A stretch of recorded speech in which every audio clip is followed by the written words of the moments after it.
Numbers 1.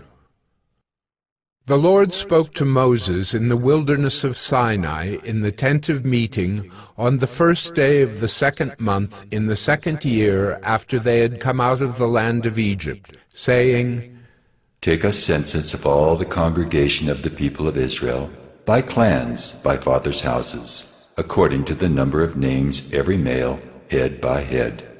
From 20 years old and upward, all in Israel who are able to go to war, you and Aaron shall list them company by company. And there shall be with you a man from each tribe, each man being the head of the house of his fathers. And these are the names of the men who shall assist you. From Reuben, Elizur the son of Shadeer. From Simeon, Shelumiel the son of Zurishaddai. From Judah, Nahshon the son of Amminadab. From Issachar, Nathanael the son of Zuar. From Zebulun, Eliab the son of Helon. From the sons of Joseph, from Ephraim, Elishama the son of Ammihud.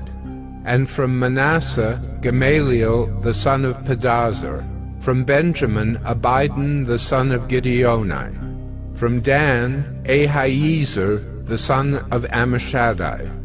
From Asher, Pagiel the son of Ochran. From Gad, Eliasaph the son of Deuel. From Naphtali, Ahira the son of Enan. These were the ones chosen from the congregation, the chiefs of their ancestral tribes, the heads of the clans of Israel. Moses and Aaron took these men who had been named, and on the first day of the second month they assembled the whole congregation together, who registered themselves by clans, by fathers' houses, according to the number of names from 20 years old and upward, head by head, as the Lord commanded Moses. So he listed them in the wilderness of Sinai. The people of Reuben, Israel's firstborn, their generations by their clans, by their fathers' houses, according to the number of names, head by head, every male from 20 years old and upward, all who were able to go to war. Those listed of the tribe of Reuben were 46,500. of the people of Simeon, Their generations, by their clans, by their fathers' houses, those of them who were listed, according to the number of names, head by head, every male from 20 years old and upward, all who were able to go to war. Those listed of the tribe of Simeon were 59,300. of the people of Gad, Their generations, by their clans, by their fathers' houses, according to the number of the names from 20 years old and upward, all who were able to go to war. Those listed of the tribe of Gad were 45,650. of the people of Judah, Their generations, by their clans, by their fathers' houses, according to the number of names, from 20 years old and upward, every man able to go to war. Those listed of the tribe of Judah were 74,600. of the people of Issachar, Their generations, by their clans, by their fathers' houses, according to the number of names, from 20 years old and upward, every man able to go to war. Those listed of the tribe of Issachar were 54,400. of the people of Zebulun, Their generations, by their clans, by their fathers' houses, according to the number of names, from 20 years old and upward, every man able to go to war. Those listed of the tribe of Zebulun were 57,400. of the people of Joseph, namely of the people of Ephraim, Their generations, by their clans, by their fathers' houses, according to the number of names, from 20 years old and upward, every man able to go to war. Those listed of the tribe of Ephraim were 40,500. of the people of Manasseh, Their generations, by their clans, by their fathers' houses, according to the number of names, from 20 years old and upward, every man able to go to war. Those listed of the tribe of Manasseh were 32,200. Of the people of Benjamin, Their generations, by their clans, by their fathers' houses, according to the number of names, from 20 years old and upward, every man able to go to war. Those listed of the tribe of Benjamin were 35,400. of the people of Dan, Their generations, by their clans, by their fathers' houses, according to the number of names, from 20 years old and upward, every man able to go to war. Those listed of the tribe of Dan were 62,700. of the people of Asher, Their generations, by their clans, by their fathers' houses, according to the number of names, from 20 years old and upward, every man able to go to war. Those listed of the tribe of Asher were 41,500.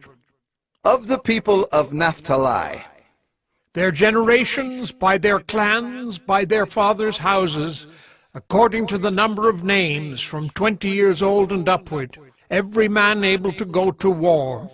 Those listed of the tribe of Naphtali were 53,400.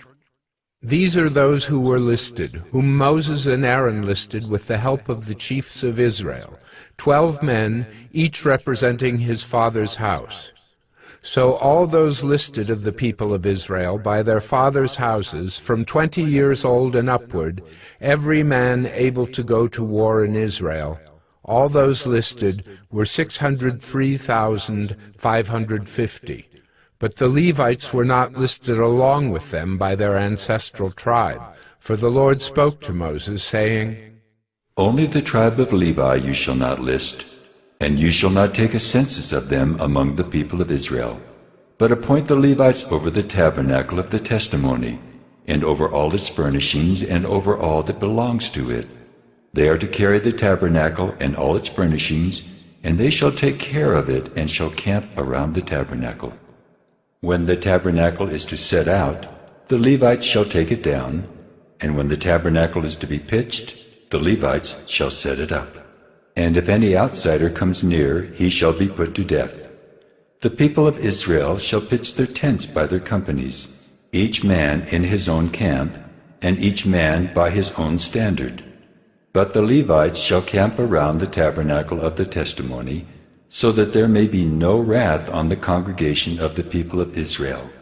And the Levites shall keep guard over the tabernacle of the testimony. Thus did the people of Israel. They did according to all that the Lord commanded Moses.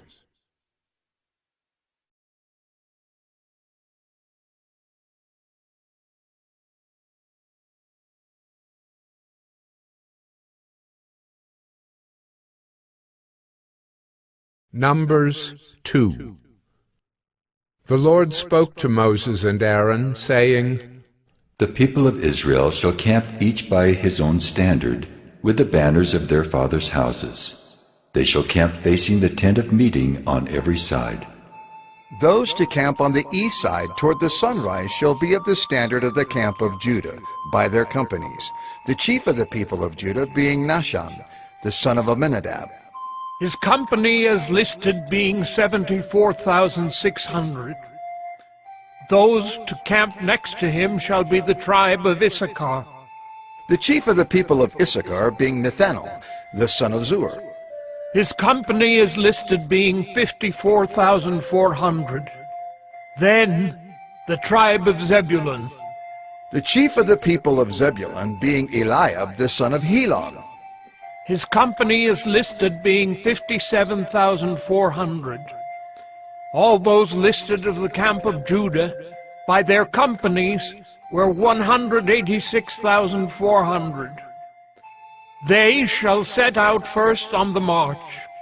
On the south side shall be the standard of the camp of Reuben by their companies. The chief of the people of Reuben being Elizur, the son of Shedeur. His company is listed being 46,500. and those to camp next to him shall be the tribe of Simeon. The chief of the people of Simeon being Shelumiel, the son of Zurishaddai. His company is listed being 59,300. Then the tribe of Gad. The chief of the people of Gad being Eliasaph, the son of Reuel. His company is listed being 45,650. All those listed of the camp of Reuben by their companies were 151,450. They shall set out second. Then the tent of meeting shall set out, with the camp of the Levites in the midst of the camps. As they camp, so shall they set out, each in position, standard by standard. On the west side shall be the standard of the camp of Ephraim by their companies. The chief of the people of Ephraim being Elishama, the son of Ammihud. His company is listed being 40,500. And next to him shall be the tribe of Manasseh, the chief of the people of Manasseh being Gamaliel, the son of Pedazur. His company is listed being 32,200. Then the tribe of Benjamin. The chief of the people of Benjamin being Abidan, the son of Gideoni. His company is listed being 35,400. All those listed of the camp of Ephraim by their companies were 108,100. They shall set out third on the march. On the north side shall be the standard of the camp of Dan by their companies. The chief of the people of Dan being Ahiezer, the son of Ammishaddai. His company is listed being 62,700. And those to camp next to him shall be the tribe of Asher. The chief of the people of Asher being Pagiel, the son of Acharon. His company is listed being 41,500. Then the tribe of Naphtali. The chief of the people of Naphtali being Ahira, the son of Enan. His company is listed being 53,400. All those listed of the camp of Dan were 157,600. They shall set out last, standard by standard. These are the people of Israel as listed by their fathers' houses. All those listed in the camps by their companies were 603,550. But the Levites were not listed among the people of Israel, as the Lord commanded Moses. Thus did the people of Israel. According to all that the Lord commanded Moses, so they camped by their standards, and so they set out, each one in his clan, according to his father's house.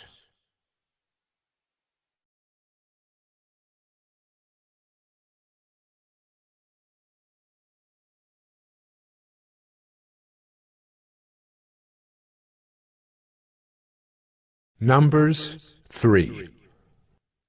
These are the generations of Aaron and Moses at the time when the Lord spoke with Moses on Mount Sinai.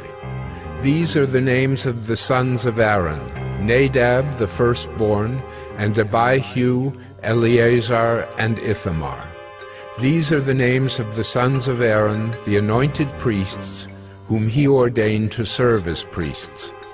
But Nadab and Abihu died before the Lord when they offered unauthorized fire before the Lord in the wilderness of Sinai, and they had no children.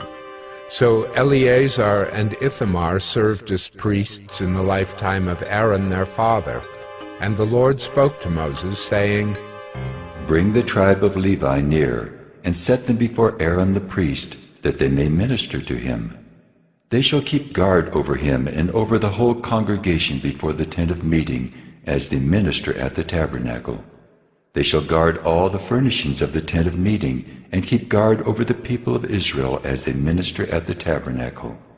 And you shall give the Levites to Aaron and his sons. They are wholly given to him from among the people of Israel. And you shall appoint Aaron and his sons, and they shall guard their priesthood. But if any outsider comes near, he shall be put to death. And the Lord spoke to Moses, saying, Behold, I have taken the Levites from among the people of Israel instead of every firstborn who opens the womb among the people of Israel. The Levites shall be mine, for all the firstborn are mine. On the day that I struck down all the firstborn in the land of Egypt, I consecrated for my own all the firstborn in Israel, both of man and of beast. They shall be mine. I am the Lord. And the Lord spoke to Moses in the wilderness of Sinai, saying, List the sons of Levi by fathers' houses and by clans. Every male from a month old and upward you shall list. So Moses listed them according to the word of the Lord, as he was commanded. And these were the sons of Levi by their names: Gershon and Kohath and Merari. And these are the names of the sons of Gershon by their clans: Libni and Shimei. And the sons of Kohath by their clans: Amram, Izhar, Hebron, and Uzziel. And the sons of Merari by their clans: Malai and Mushai. These are the clans of the Levites by their fathers' houses. To Gershon belonged the clan of the Libnites and the clan of the Shimeites. These were the clans of the Gershonites. Their listing according to the number of all the males from a month old and upward was 7,500. The clans of the Gershonites were to camp behind the tabernacle on the west, with Eliasaph the son of Lael as chief of the father's house of the Gershonites. And the guard duty of the sons of Gershon in the tent of meeting involved the tabernacle, the tent with its covering, the screen for the entrance of the tent of meeting, the hangings of the court, the screen for the door of the court that is around the tabernacle and the altar, and its cords, all the service connected with these. To Kohath belonged the clan of the Amramites, and the clan of the Izharites, and the clan of the Hebronites, and the clan of the Uzzielites. These are the clans of the Kohathites. According to the number of all the males, from a month old and upward, there were 8,600, keeping guard over the sanctuary. The clans of the sons of Kohath were to camp on the south side of the tabernacle, with Elizaphan the son of Uzziel as chief of the father's house of the clans of the Kohathites.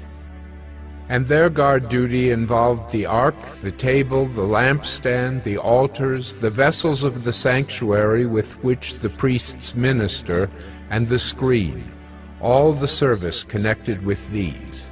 And Eleazar the son of Aaron the priest was to be chief over the chiefs of the Levites, and to have oversight of those who kept guard over the sanctuary. To Merari belonged the clan of the Mahlites and the clan of the Mushites. These are the clans of Merari. Their listing according to the number of all the males from a month old and upward was 6,200. And the chief of the father's house of the clans of Merari was Zuriel, the son of Abihail. They were to camp on the north side of the tabernacle.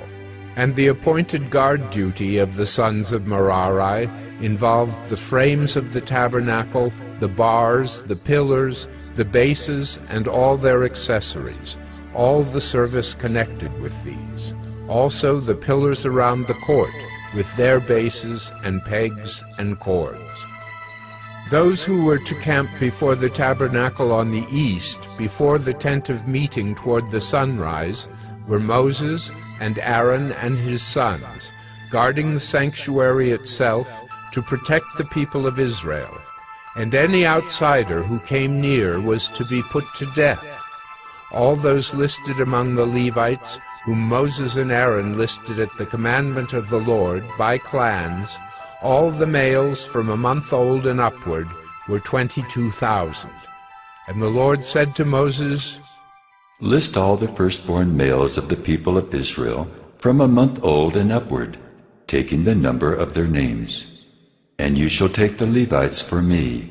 I am the Lord, instead of all the firstborn among the people of Israel. and the cattle of the Levites instead of all the firstborn among the cattle of the people of Israel. So Moses listed all the firstborn among the people of Israel as the Lord commanded him, and all the firstborn males according to the number of names from a month old and upward as listed were 22,273. And the Lord spoke to Moses, saying, Take the Levites instead of all the firstborn among the people of Israel, and the cattle of the Levites instead of their cattle. The Levites shall be mine. I am the Lord. And as the redemption price for the 273 of the firstborn of the people of Israel, over and above the number of the male Levites, you shall take 5 shekels per head. You shall take them according to the shekel of the sanctuary, the shekel of 20 gerahs, and give the money to Aaron and his sons as the redemption price for those who are over. So Moses took the redemption money from those who were over and above those redeemed by the Levites. From the firstborn of the people of Israel he took the money, 1,365 shekels by the shekel of the sanctuary. And Moses gave the redemption money to Aaron and his sons, according to the word of the Lord, as the Lord commanded Moses.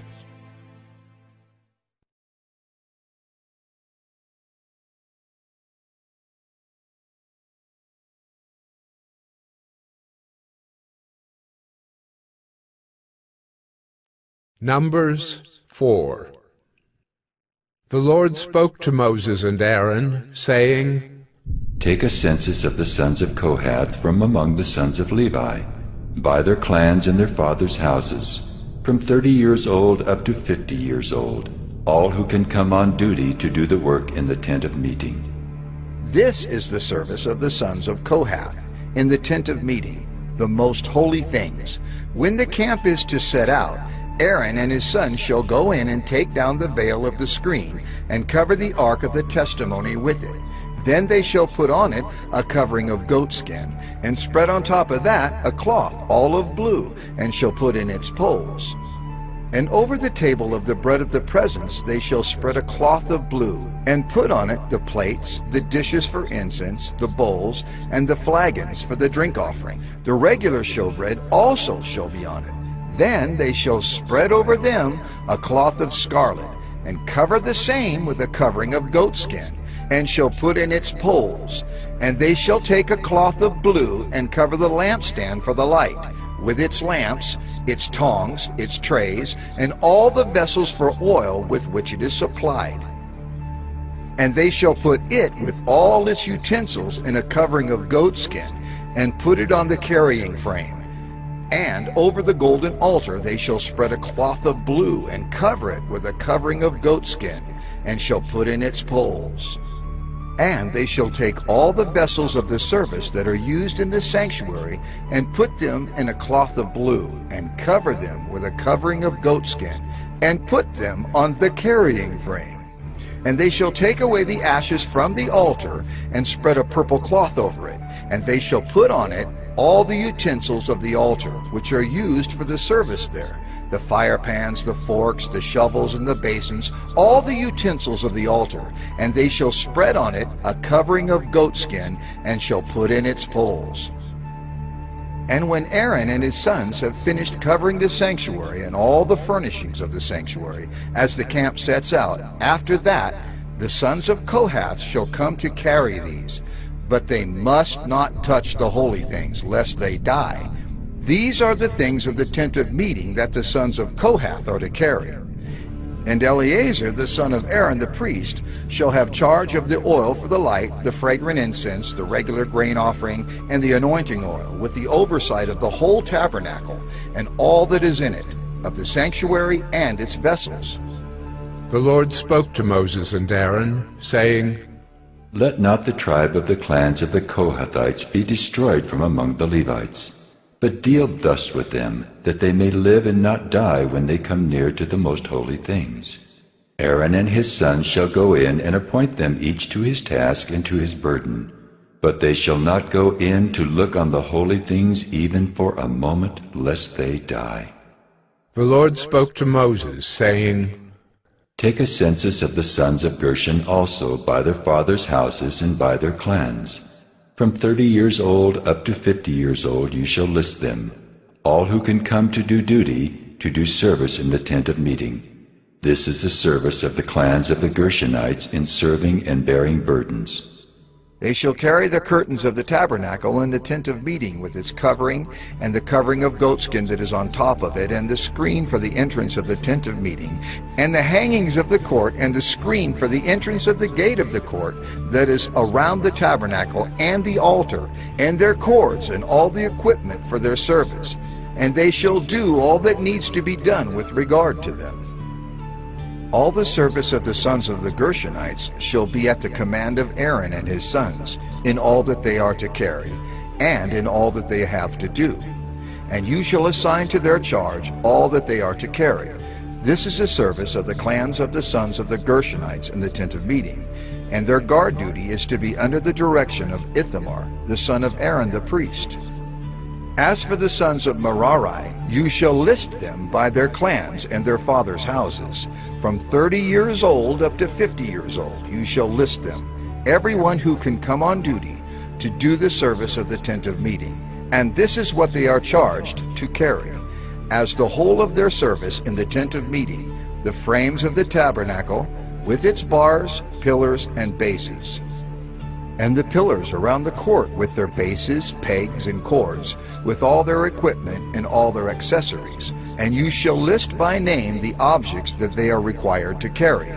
This is the service of the clans of the sons of Merari, the whole of their service in the tent of meeting, under the direction of Ithamar, the son of Aaron the priest. And Moses and Aaron and the chiefs of the congregation listed the sons of the Kohathites by their clans and their fathers' houses, from 30 years old up to 50 years old, everyone who could come on duty for service in the tent of meeting. And those listed by clans were 2,750. This was the list of the clans of the Kohathites, all who served in the tent of meeting, whom Moses and Aaron listed according to the commandment of the Lord by Moses. Those listed of the sons of Gershon by their clans and their fathers' houses, from 30 years old up to 50 years old, everyone who could come on duty for service in the tent of meeting, those listed by their clans and their fathers' houses were 2,630. This was the list of the clans of the sons of Gershon, all who served in the tent of meeting, whom Moses and Aaron listed according to the commandment of the Lord. Those listed of the clans of the sons of Merari by their clans and their fathers' houses, from 30 years old up to 50 years old, everyone who could come on duty for service in the tent of meeting, those listed by clans were 3,200. This was the list of the clans of the sons of Merari, whom Moses and Aaron listed according to the commandment of the Lord by Moses. All those who were listed of the Levites, whom Moses and Aaron and the chiefs of Israel listed, by their clans and their fathers' houses, from 30 years old up to 50 years old, everyone who could come to do the service of ministry and the service of bearing burdens in the tent of meeting, those listed were 8,580. According to the commandment of the Lord through Moses they were listed, each one with his task of serving or carrying. Thus they were listed by him, as the Lord commanded Moses.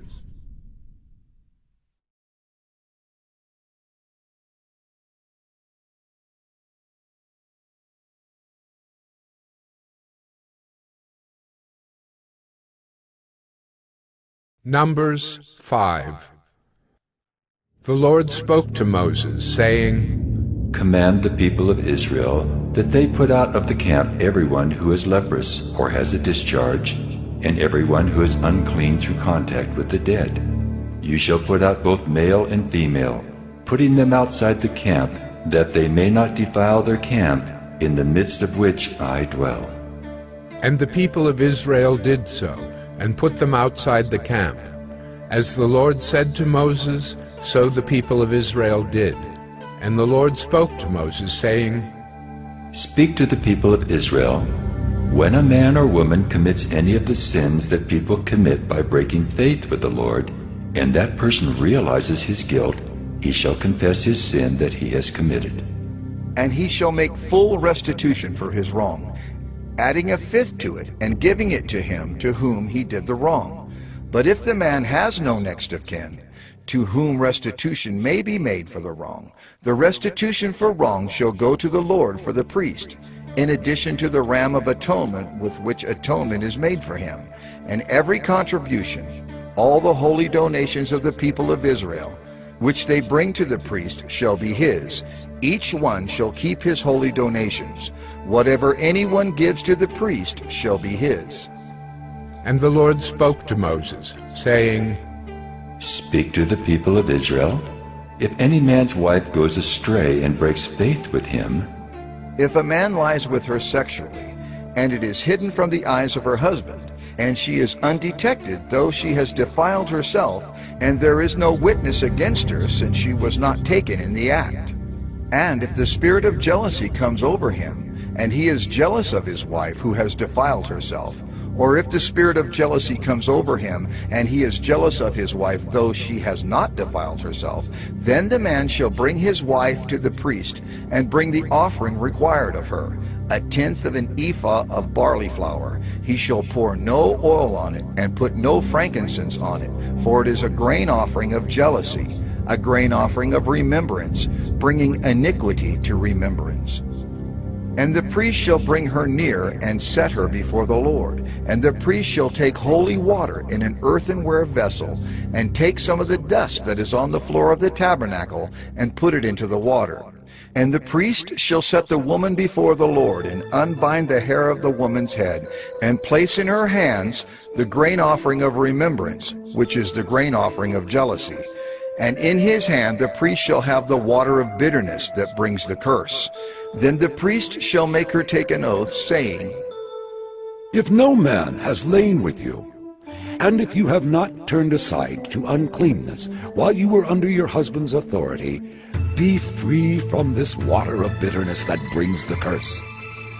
But if you have gone astray, though you are under your husband's authority, and if you have defiled yourself, and some man other than your husband has lain with you, then let the priest make the woman take the oath of the curse, and say to the woman, The Lord make you a curse and an oath among your people, when the Lord makes your thigh fall away and your body swell. May this water that brings the curse pass into your bowels, and make your womb swell and your thigh fall away. And the woman shall say, Amen, Amen. Then the priest shall write these curses in a book, and wash them off into the water of bitterness. And he shall make the woman drink the water of bitterness that brings the curse. And the water that brings the curse shall enter into her, and cause bitter pain. And the priest shall take the grain offering of jealousy out of the woman's hand, and shall wave the grain offering before the Lord, and bring it to the altar.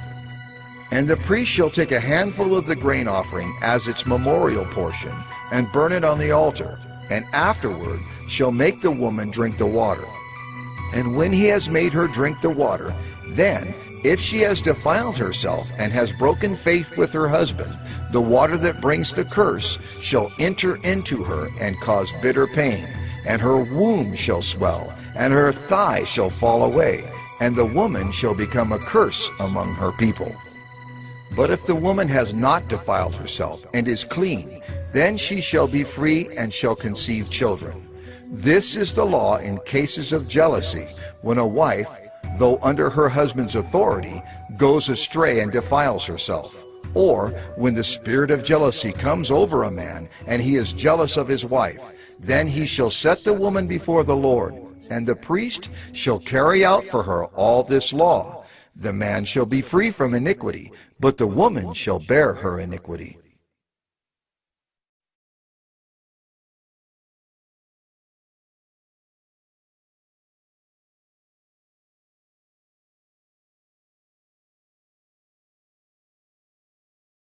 Numbers 6. And the Lord spoke to Moses, saying, Speak to the people of Israel and say to them, when either a man or a woman makes a special vow, the vow of a Nazirite, to separate himself to the Lord, he shall separate himself from wine and strong drink.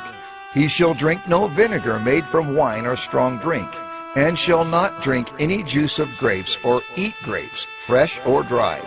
All the days of his separation he shall eat nothing that is produced by the grapevine, not even the seeds or the skins. All the days of his vow of separation no razor shall touch his head. Until the time is completed for which he separates himself to the Lord, he shall be holy. He shall let the locks of hair of his head grow long. All the days that he separates himself to the Lord, he shall not go near a dead body, not even for his father or for his mother, for brother or sister. If they die, shall he make himself unclean, because his separation to God is on his head. All the days of his separation he is holy to the Lord.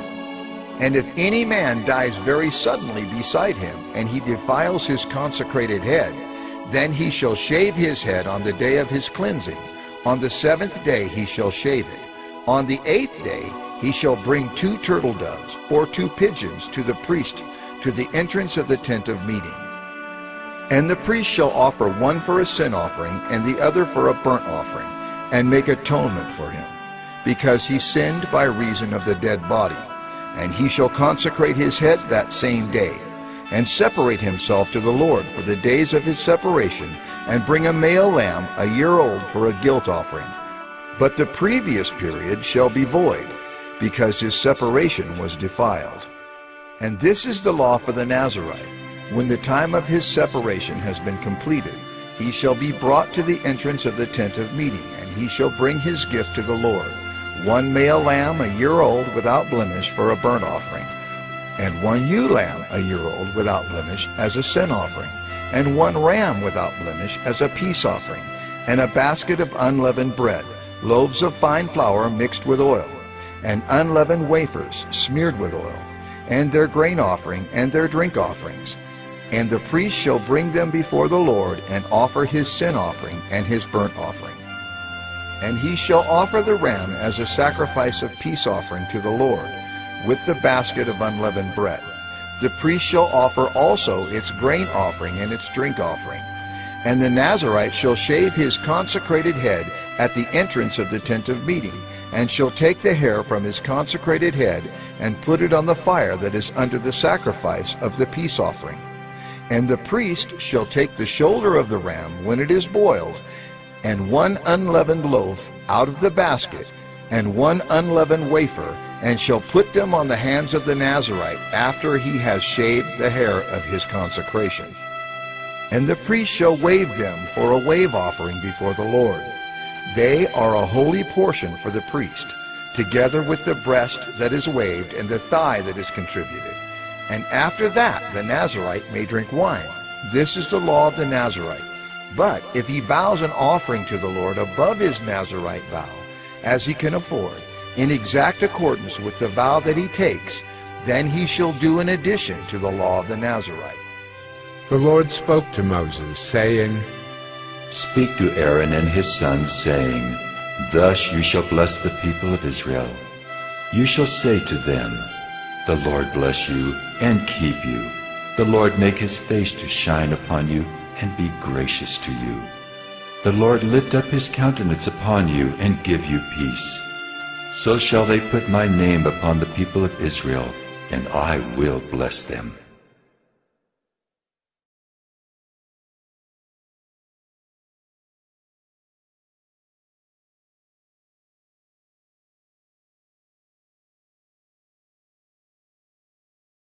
Numbers 7.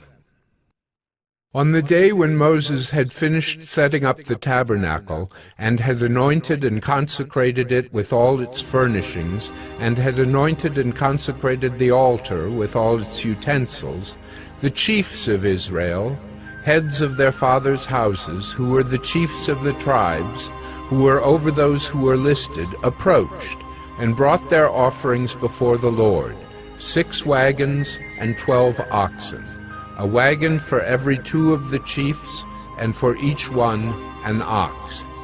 They brought them before the tabernacle. Then the Lord said to Moses, Accept these from them, that they may be used in the service of the tent of meeting, and give them to the Levites, to each man according to his service. So Moses took the wagons and the oxen and gave them to the Levites. 2 wagons and 4 oxen he gave to the sons of Gershon, according to their service. And 4 wagons and 8 oxen he gave to the sons of Merari, according to their service, under the direction of Ithamar the son of Aaron the priest. But to the sons of Kohath he gave none, because they were charged with the service of the holy things that had to be carried on the shoulder. And the chiefs offered offerings for the dedication of the altar on the day it was anointed. And the chiefs offered their offering before the altar. And the Lord said to Moses, They shall offer their offerings, 1 chief each day, for the dedication of the altar. He who offered his offering the first day was Nahshon, the son of Amminadab, of the tribe of Judah. And his offering was 1 silver plate, whose weight was 130 shekels, 1 silver basin of 70 shekels, according to the shekel of the sanctuary, both of them full of fine flour mixed with oil for a grain offering, 1 golden dish of 10 shekels, full of incense, 1 bull from the herd, 1 ram, 1 male lamb a year old, for a burnt offering, 1 male goat for a sin offering, and for the sacrifice of peace offerings, 2 oxen, 5 rams, 5 male goats, and 5 male lambs a year old. This was the offering of Nahshon, the son of Amminadab. On the second day, Nethanel, the son of Zuar, the chief of Issachar, made an offering. He offered for his offering 1 silver plate, whose weight was 130 shekels, 1 silver basin of 70 shekels, according to the shekel of the sanctuary, both of them full of fine flour mixed with oil for a grain offering, 1 golden dish of 10 shekels, full of incense, 1 bull from the herd, 1 ram, 1 male lamb a year old for a burnt offering, 1 male goat for a sin offering, and for the sacrifice of peace offerings, 2 oxen, 5 rams, 5 male goats, and 5 male lambs a year old. This was the offering of Nethanel, the son of Zuar. On the third day, Eliab, the son of Helon, the chief of the people of Zebulun. His offering was 1 silver plate, whose weight was 130 shekels, 1 silver basin of 70 shekels, according to the shekel of the sanctuary, both of them full of fine flour mixed with oil for a grain offering, 1 golden dish of 10 shekels, full of incense, 1 bull from the herd, 1 ram, 1 male lamb a year old for a burnt offering, 1 male goat for a sin offering, and for the sacrifice of peace offerings, 2 oxen, 5 rams, 5 male goats, and 5 male lambs a year old. This was the offering of Eliab, the son of Helon. On the fourth day, Eliezer, the son of Shedeur, the chief of the people of Reuben. His offering was 1 silver plate, whose weight was 130 shekels, 1 silver basin of 70 shekels, according to the shekel of the sanctuary, both of them full of fine flour mixed with oil for a grain offering, 1 golden dish of 10 shekels, full of incense, 1 bull from the herd, 1 ram, 1 male lamb a year old for a burnt offering, 1 male goat for a sin offering, and for the sacrifice of peace offerings, 2 oxen, 5 rams, 5 male goats, and 5 male lambs a year old. This was the offering of Eliezer, the son of Shedeur. On the fifth day, Shelumiel, the son of Zurishaddai, the chief of the people of Simeon. His offering was 1 silver plate, whose weight was 130 shekels, 1 silver basin of 70 shekels, according to the shekel of the sanctuary, both of them full of fine flour mixed with oil for a grain offering, 1 golden dish of 10 shekels, full of incense, 1 bull from the herd, 1 ram, 1 male lamb a year old for a burnt offering, 1 male goat for a sin offering, and for the sacrifice of peace offerings, 2 oxen, 5 rams, 5 male goats, and 5 male lambs a year old. This was the offering of Shelumiel, the son of Zurishaddai. On the sixth day, Eliasaph, the son of Duel, the chief of the people of Gad. His offering was 1 silver plate, whose weight was 130 shekels. 1 silver basin of 70 shekels according to the shekel of the sanctuary, both of them full of fine flour mixed with oil for a grain offering. 1 golden dish of 10 shekels, full of incense. 1 bull from the herd, 1 ram, 1 male lamb a year old for a burnt offering, 1 male goat for a sin offering, and for the sacrifice of peace offerings 2 oxen, 5 rams, 5 male goats, and 5 male lambs a year old. This was the offering of Eliasaph, the son of Deuel. On the 7th day, Elishama, the son of Ammihud, the chief of the people of Ephraim. His offering was 1 silver plate whose weight was 130 shekels, 1 silver basin of 70 shekels, according to the shekel of the sanctuary, both of them full of fine flour mixed with oil for a grain offering. 1 golden dish of 10 shekels, full of incense. 1 bull from the herd, 1 ram, 1 male lamb a year old for a burnt offering, 1 male goat for a sin offering, and for the sacrifice of peace offerings 2 oxen, 5 rams, 5 male goats, and 5 male lambs a year old.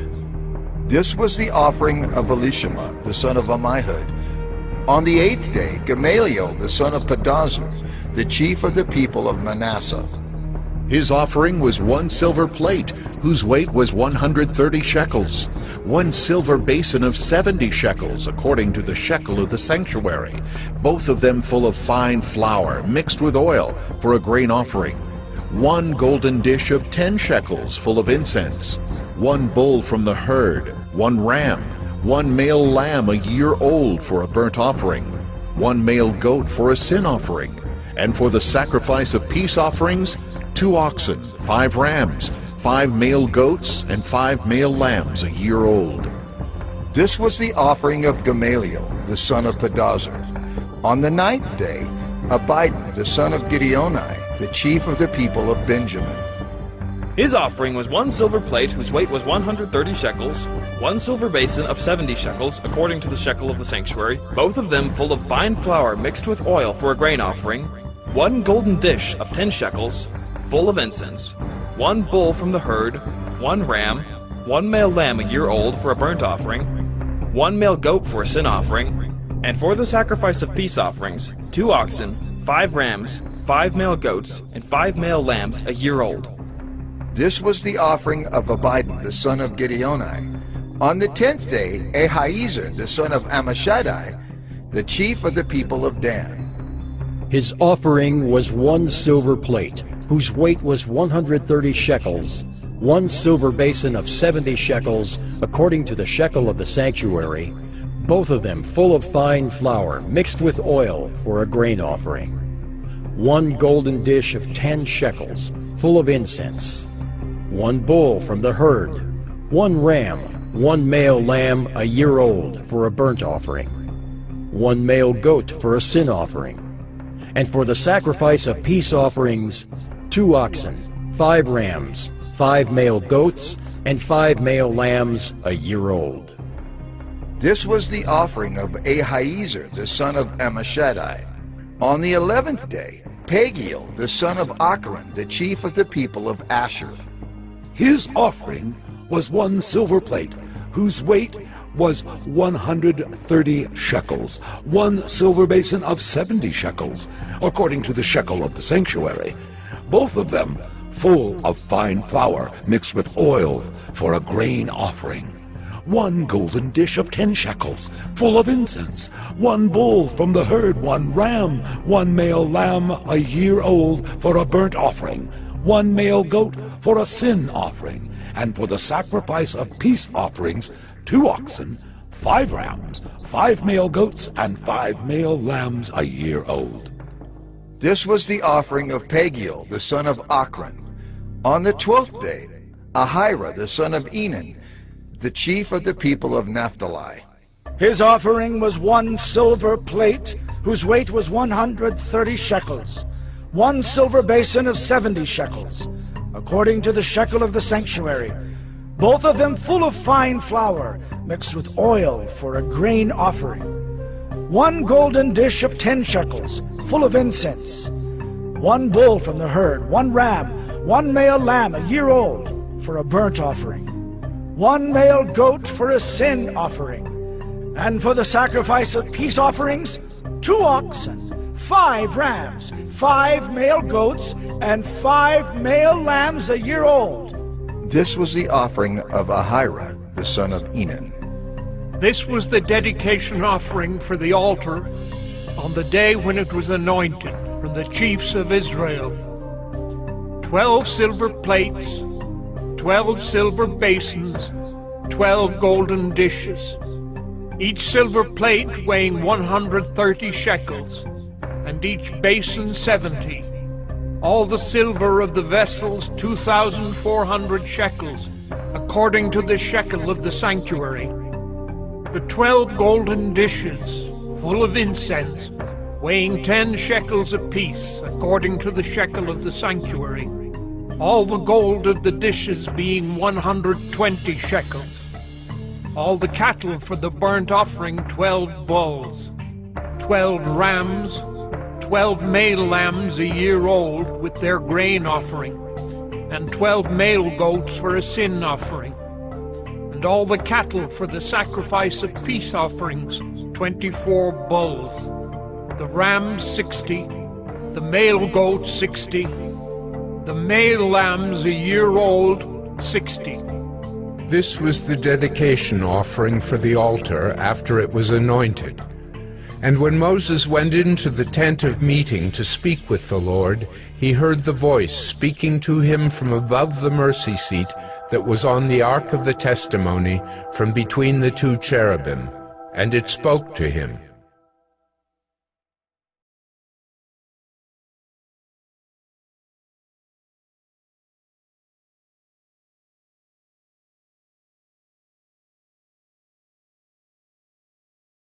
Numbers 8. Now the Lord spoke to Moses, saying, Speak to Aaron and say to him, When you set up the lamps, the 7 lamps shall give light in front of the lampstand. And Aaron did so. He set up its lamps in front of the lampstand, as the Lord commanded Moses. And this was the workmanship of the lampstand, hammered work of gold. From its base to its flowers it was hammered work. According to the pattern that the Lord had shown Moses, so he made the lampstand.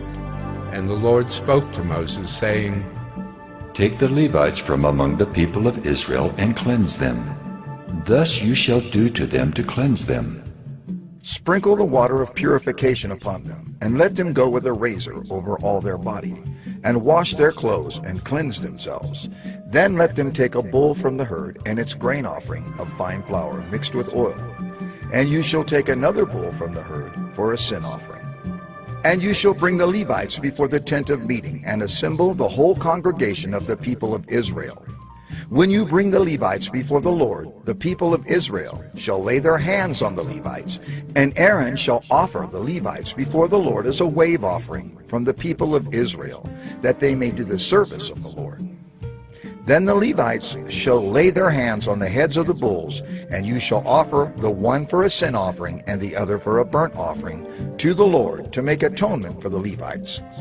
And you shall set the Levites before Aaron and his sons, and shall offer them as a wave offering to the Lord. Thus you shall separate the Levites from among the people of Israel, and the Levites shall be mine. And after that the Levites shall go in to serve at the tent of meeting, when you have cleansed them and offered them as a wave offering. For they are wholly given to me from among the people of Israel. Instead of all who open the womb, the firstborn of all the people of Israel, I have taken them for myself.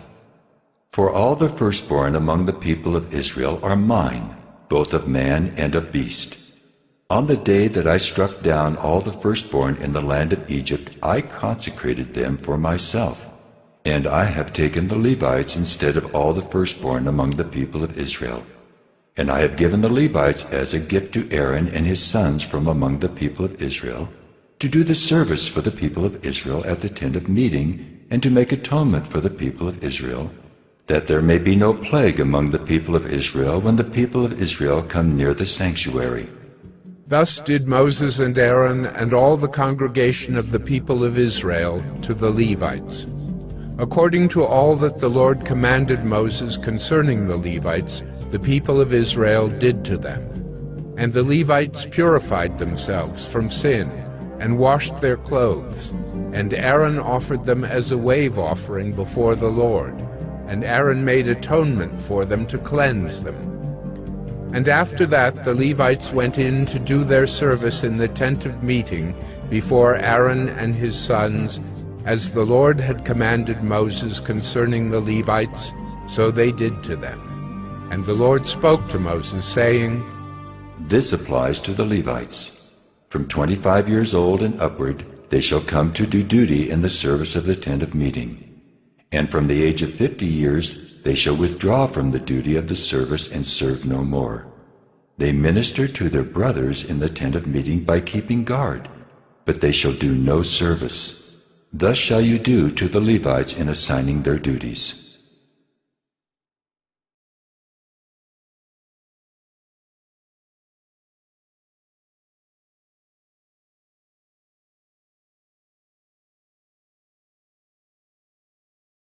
Numbers 9.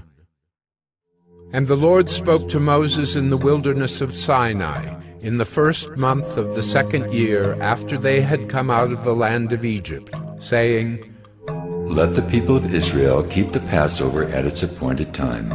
On the 14th day of this month, at twilight, you shall keep it at its appointed time. According to all its statutes and all its rules, you shall keep it. So Moses told the people of Israel that they should keep the Passover. And they kept the Passover in the first month on the 14th day of the month at twilight in the wilderness of Sinai. According to all that the Lord commanded Moses, so the people of Israel did. And there were certain men who were unclean through touching a dead body, so that they could not keep the Passover on that day. And they came before Moses and Aaron on that day. And those men said to him, We are unclean through touching a dead body. Why are we kept from bringing the Lord's offering at its appointed time among the people of Israel? And Moses said to them, Wait, that I may hear what the Lord will command concerning you. The Lord spoke to Moses, saying, Speak to the people of Israel, saying, If any one of you or of your descendants is unclean through touching a dead body, or is on a long journey, he shall still keep the Passover to the Lord. In the second month, on the 14th day, at twilight they shall keep it. They shall eat it with unleavened bread and bitter herbs. They shall leave none of it until the morning, nor break any of its bones. According to all the statute for the Passover they shall keep it. But if anyone who is clean and is not on a journey fails to keep the Passover, that person shall be cut off from his people, because he did not bring the Lord's offering at its appointed time. That man shall bear his sin. And if a stranger sojourns among you, and would keep the Passover to the Lord, according to the statute of the Passover, and according to its rule, so shall he do.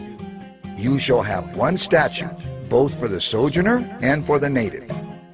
On the day that the tabernacle was set up, the cloud covered the tabernacle, the tent of the testimony. And at evening it was over the tabernacle like the appearance of fire until morning. So it was always. The cloud covered it by day, and the appearance of fire by night. And whenever the cloud lifted from over the tent, after that the people of Israel set out. And in the place where the cloud settled down, there the people of Israel camped. At the command of the Lord the people of Israel set out, and at the command of the Lord they camped. As long as the cloud rested over the tabernacle, they remained in camp. Even when the cloud continued over the tabernacle many days, the people of Israel kept the charge of the Lord and did not set out. Sometimes the cloud was a few days over the tabernacle, and according to the command of the Lord they remained in camp. Then, according to the command of the Lord, they set out.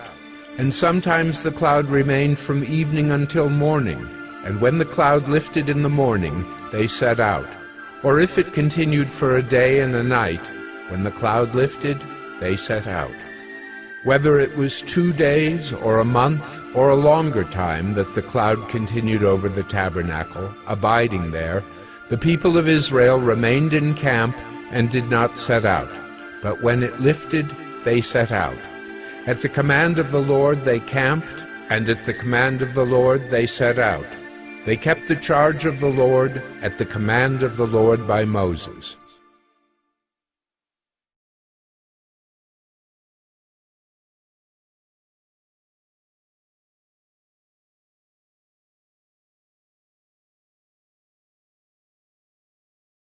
Numbers 10. The Lord spoke to Moses, saying, Make 2 silver trumpets, of hammered work you shall make them, and you shall use them for summoning the congregation and for breaking camp. And when both are blown, all the congregation shall gather themselves to you at the entrance of the tent of meeting. But if they blow only one, then the chiefs, the heads of the tribes of Israel, shall gather themselves to you. When you blow an alarm, the camps that are on the east side shall set out. And when you blow an alarm the second time, the camps that are on the south side shall set out. An alarm is to be blown whenever they are to set out. But when the assembly is to be gathered together, you shall blow a long blast, but you shall not sound an alarm. And the sons of Aaron, the priests, shall blow the trumpets.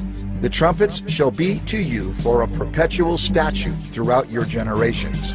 And when you go to war in your land against the adversary who oppresses you, then you shall sound an alarm with the trumpets, that you may be remembered before the Lord your God, and you shall be saved from your enemies. On the day of your gladness also, and at your appointed feasts, and at the beginnings of your months, you shall blow the trumpets over your burnt offerings, and over the sacrifices of your peace offerings. They shall be a reminder of you before your God. I am the Lord your God. In the 2nd year, in the 2nd month, on the 20th day of the month, the cloud lifted from over the tabernacle of the testimony, and the people of Israel set out by stages from the wilderness of Sinai. And the cloud settled down in the wilderness of Paran. They set out for the first time at the command of the Lord by Moses. The standard of the camp of the people of Judah set out first by their companies, and over their company was Nahshon, the son of Amminadab. And over the company of the tribe of the people of Issachar was Nathanael, the son of Zuar. And over the company of the tribe of the people of Zebulun was Eliab, the son of Helon. And when the tabernacle was taken down, the sons of Gershon and the sons of Merari, who carried the tabernacle, set out.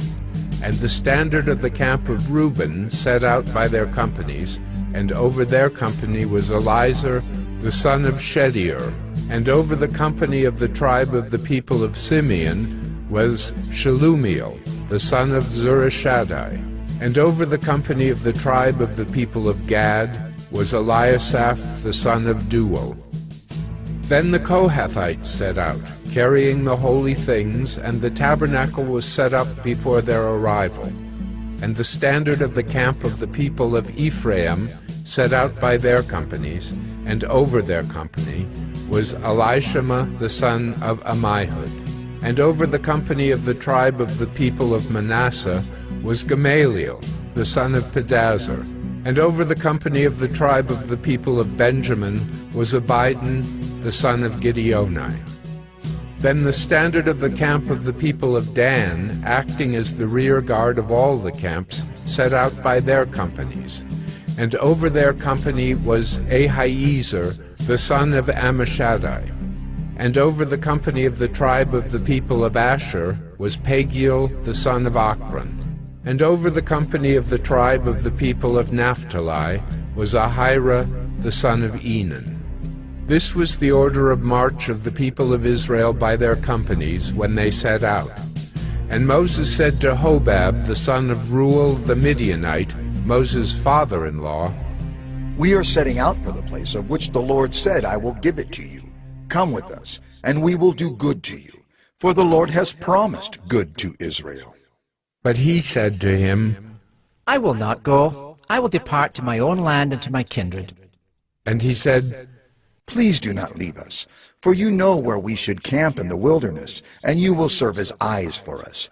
And if you do go with us, whatever good the Lord will do to us, the same will we do to you." So they set out from the mount of the Lord 3 days' journey, and the ark of the covenant of the Lord went before them 3 days' journey to seek out a resting place for them. And the cloud of the Lord was over them by day whenever they set out from the camp. And whenever the ark set out, Moses said, "Arise, O Lord, and let your enemies be scattered, and let those who hate you flee before you." And when it rested, he said, "Return, O Lord, to the 10,000 thousands of Israel."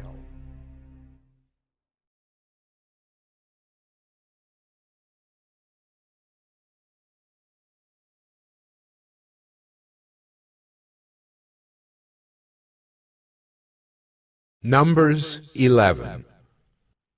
And the people complained in the hearing of the Lord about their misfortunes.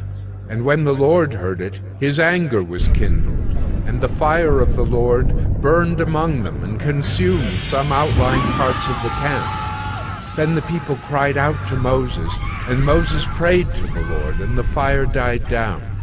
So the name of that place was called Taberah, because the fire of the Lord burned among them.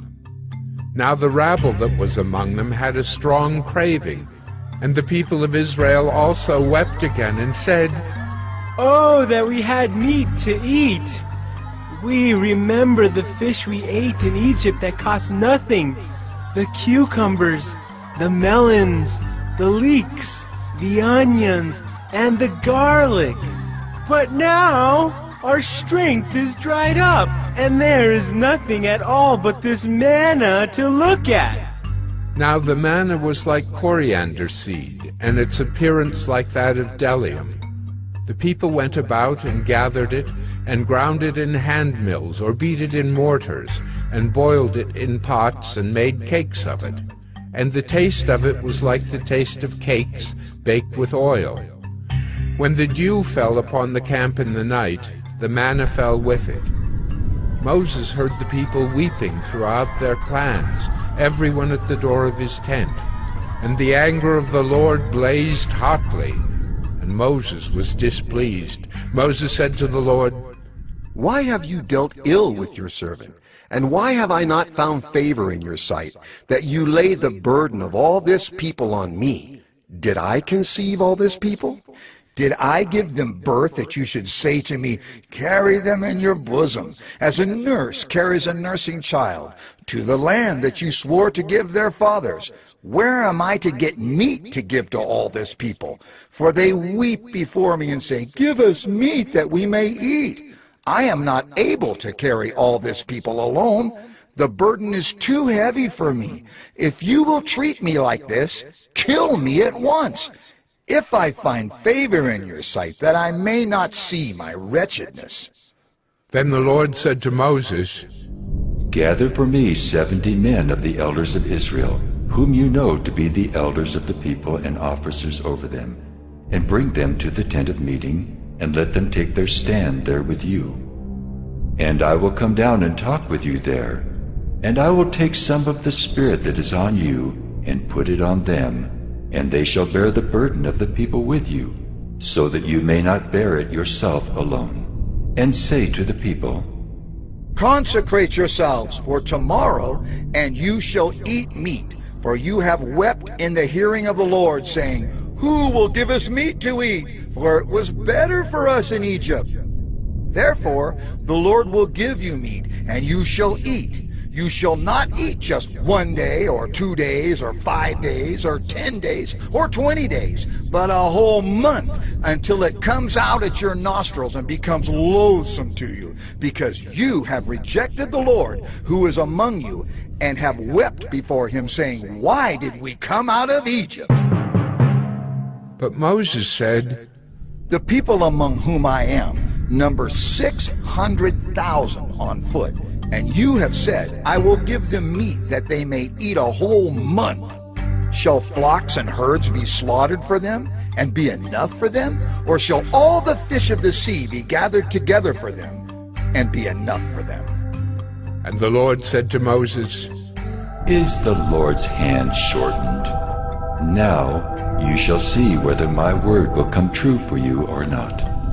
So Moses went out and told the people the words of the Lord. And he gathered 70 men of the elders of the people and placed them around the tent. Then the Lord came down in the cloud and spoke to him, and took some of the Spirit that was on him and put it on the 70 elders. And as soon as the Spirit rested on them, they prophesied, but they did not continue doing it. Now 2 men remained in the camp, one named Eldad and the other named Medad, and the Spirit rested on them. They were among those registered, but they had not gone out to the tent, and so they prophesied in the camp. And a young man ran and told Moses, Eldad and Medad are prophesying in the camp. And Joshua the son of Nun, the assistant of Moses from his youth, said, My lord Moses, stop them. But Moses said to him, Are you jealous for my sake? Would that all the Lord's people were prophets, that the Lord would put his Spirit on them. And Moses and the elders of Israel returned to the camp. Then a wind from the Lord sprang up, and it brought quail from the sea and let them fall beside the camp, about a day's journey on this side and a day's journey on the other side, around the camp and about 2 cubits above the ground. And the people rose all that day and all night and all the next day, and gathered the quail. Those who gathered least gathered 10 homers, and they spread them out for themselves all around the camp. While the meat was yet between their teeth, before it was consumed, the anger of the Lord was kindled against the people, and the Lord struck down the people with a very great plague. Therefore, the name of that place was called Kibroth Hattaavah, because there they buried the people who had the craving. From Kibroth Hattaavah the people journeyed to Hazerath, and they remained at Hazerath.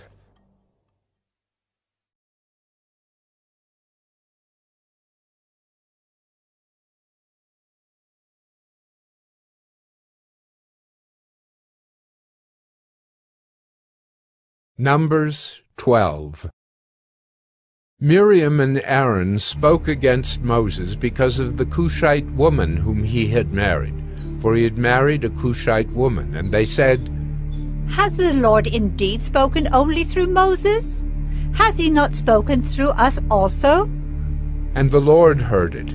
Now the man Moses was very meek, more than all people who were on the face of the earth.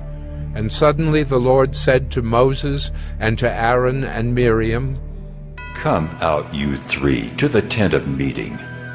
And the 3 of them came out. And the Lord came down in a pillar of cloud and stood at the entrance of the tent and called Aaron and Miriam.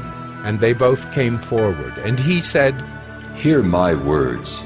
If there is a prophet among you, I, the Lord, make myself known to him in a vision. I speak with him in a dream. Not so with my servant Moses. He is faithful in all my house. With him I speak mouth to mouth clearly, and not in riddles, and he beholds the form of the Lord. Why then were you not afraid to speak against my servant Moses? And the anger of the Lord was kindled against them, and he departed. When the cloud removed from over the tent, behold, Miriam was leprous, like snow. And Aaron turned toward Miriam, and behold, she was leprous. And Aaron said to Moses, O my Lord, do not punish us because we have done foolishly and have sinned. Let her not be as one dead, whose flesh is half eaten away when he comes out of his mother's womb. And Moses cried to the Lord, O God, please heal her. Please. But the Lord said to Moses, If her father had but spit in her face, should she not be shamed 7 days? Let her be shut outside the camp 7 days, and after that she may be brought in again. So Miriam was shut outside the camp 7 days, And the people did not set out on the march till Miriam was brought in again. After that, the people set out from Hazerath and camped in the wilderness of Paran.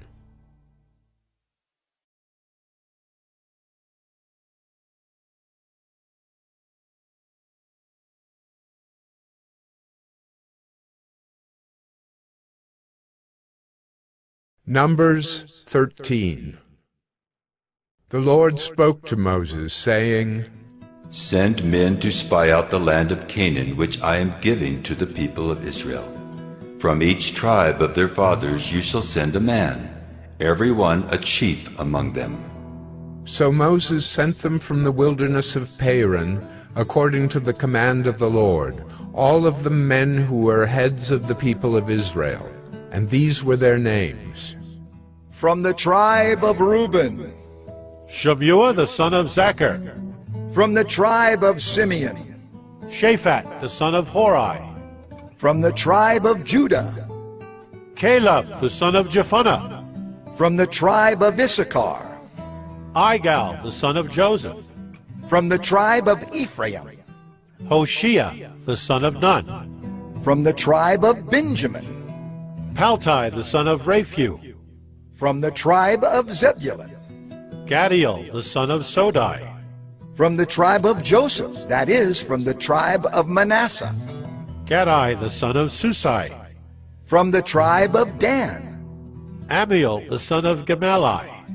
From the tribe of Asher, Sether the son of Michael. From the tribe of Naphtali, Nabai the son of Vapsai. From the tribe of Gad, Guel the son of Machi. These were the names of the men whom Moses sent to spy out the land. And Moses called Hoshea, the son of Nun, Joshua. Moses sent them to spy out the land of Canaan, and said to them, Go up into the Negeb, and go up into the hill country, and see what the land is, and whether the people who dwell in it are strong or weak, whether they are few or many, and whether the land that they dwell in is good or bad, and whether the cities that they dwell in are camps or strongholds, and whether the land is rich or poor, and whether there are trees in it or not. Be of good courage, and bring some of the fruit of the land. Now the time was the season of the first ripe grapes.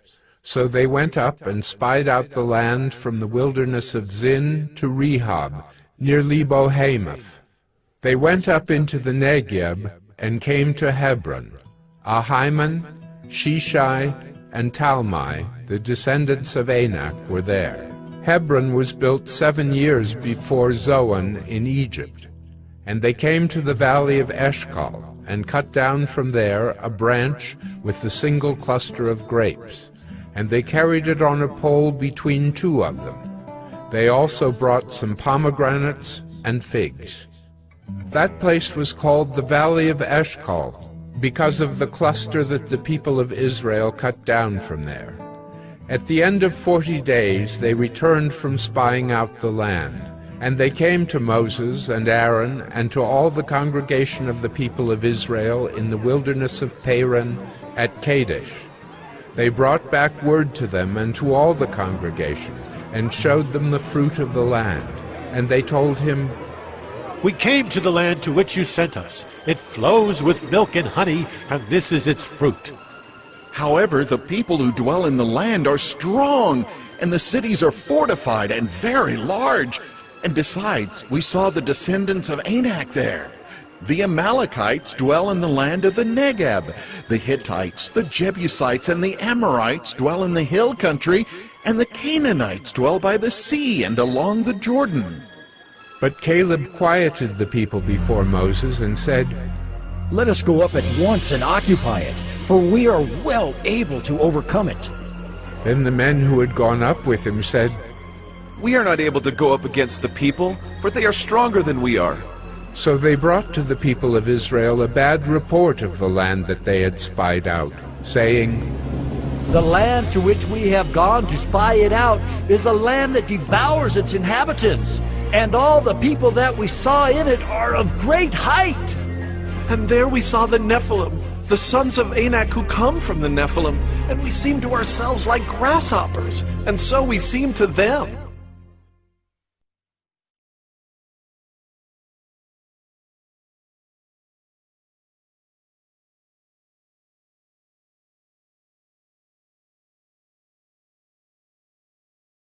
Numbers 14. Then all the congregation raised a loud cry, and the people wept that night. And all the people of Israel grumbled against Moses and Aaron. The whole congregation said to them, "Would that we had died in the land of Egypt, or would that we had died in this wilderness? Why is the Lord bringing us into this land to fall by the sword? Our wives and our little ones will become a prey. Would it not be better for us to go back to Egypt?" And they said to one another, "Let us choose a leader and go back to Egypt." Then Moses and Aaron fell on their faces before all the assembly of the congregation of the people of Israel. And Joshua, the son of Nun, and Caleb, the son of Jephunneh, who were among those who had spied out the land, tore their clothes, and said to all the congregation of the people of Israel, "The land which we passed through to spy it out is an exceedingly good land. If the Lord delights in us, he will bring us into this land and give it to us, a land that flows with milk and honey." Only do not rebel against the Lord, and do not fear the people of the land, for they are bread for us. Their protection is removed from them, and the Lord is with us. Do not fear them. Then all the congregation said to stone them with stones. But the glory of the Lord appeared at the tent of meeting to all the people of Israel. And the Lord said to Moses, "How long will this people despise me? And how long will they not believe in me, in spite of all the signs that I have done among them? I will strike them with the pestilence and disinherit them. And I will make of you a nation greater and mightier than they." But Moses said to the Lord, "Then the Egyptians will hear of it, for you brought up this people in your might from among them. And they will tell the inhabitants of this land, they have heard that you, O Lord, are in the midst of this people. For you, O Lord, are seen face to face, and your cloud stands over them, and you go before them in a pillar of cloud by day and in a pillar of fire by night. Now if you kill this people as one man, then the nations who have heard your fame will say, 'It is because the Lord was not able to bring this people into the land that he swore to give to them, that he has killed them in the wilderness.' And now, please, let the power of the Lord be great as you have promised, saying, 'The Lord is slow to anger and abounding in steadfast love, forgiving iniquity and transgression, but he will by no means clear the guilty, visiting the iniquity of the fathers on the children to the third and the fourth generation. Please pardon the iniquity of this people according to the greatness of your steadfast love, just as you have forgiven this people from Egypt until now.'"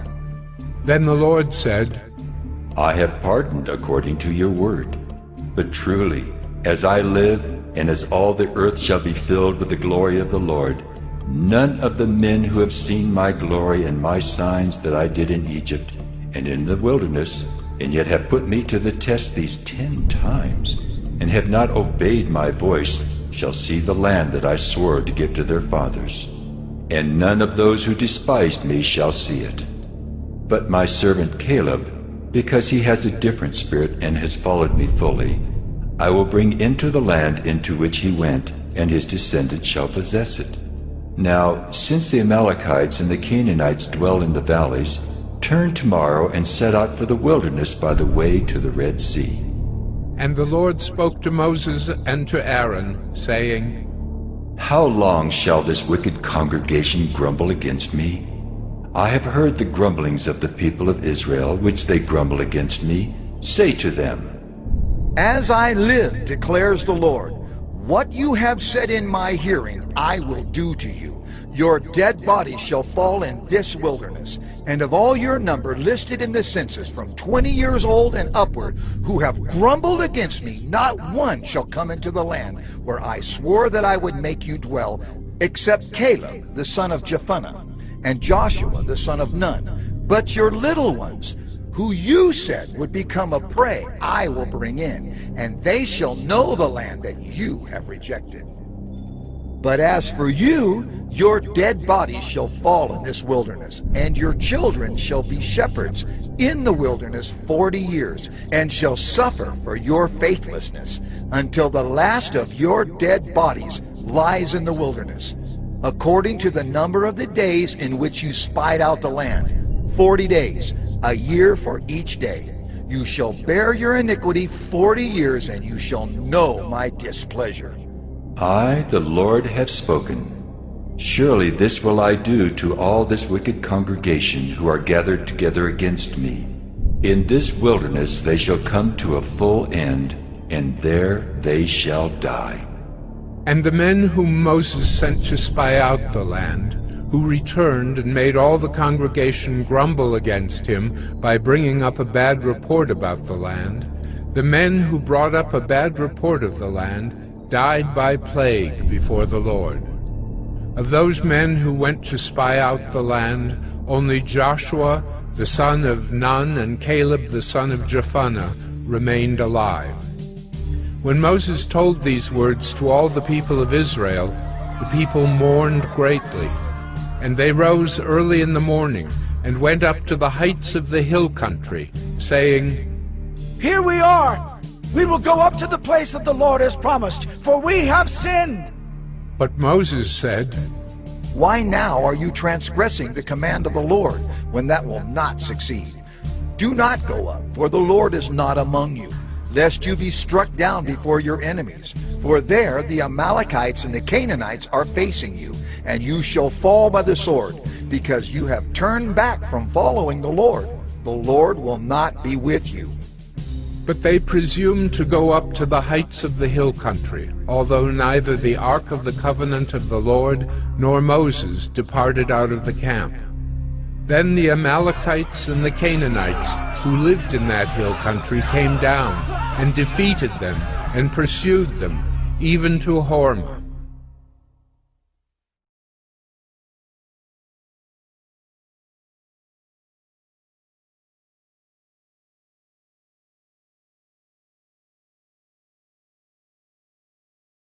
Numbers 15.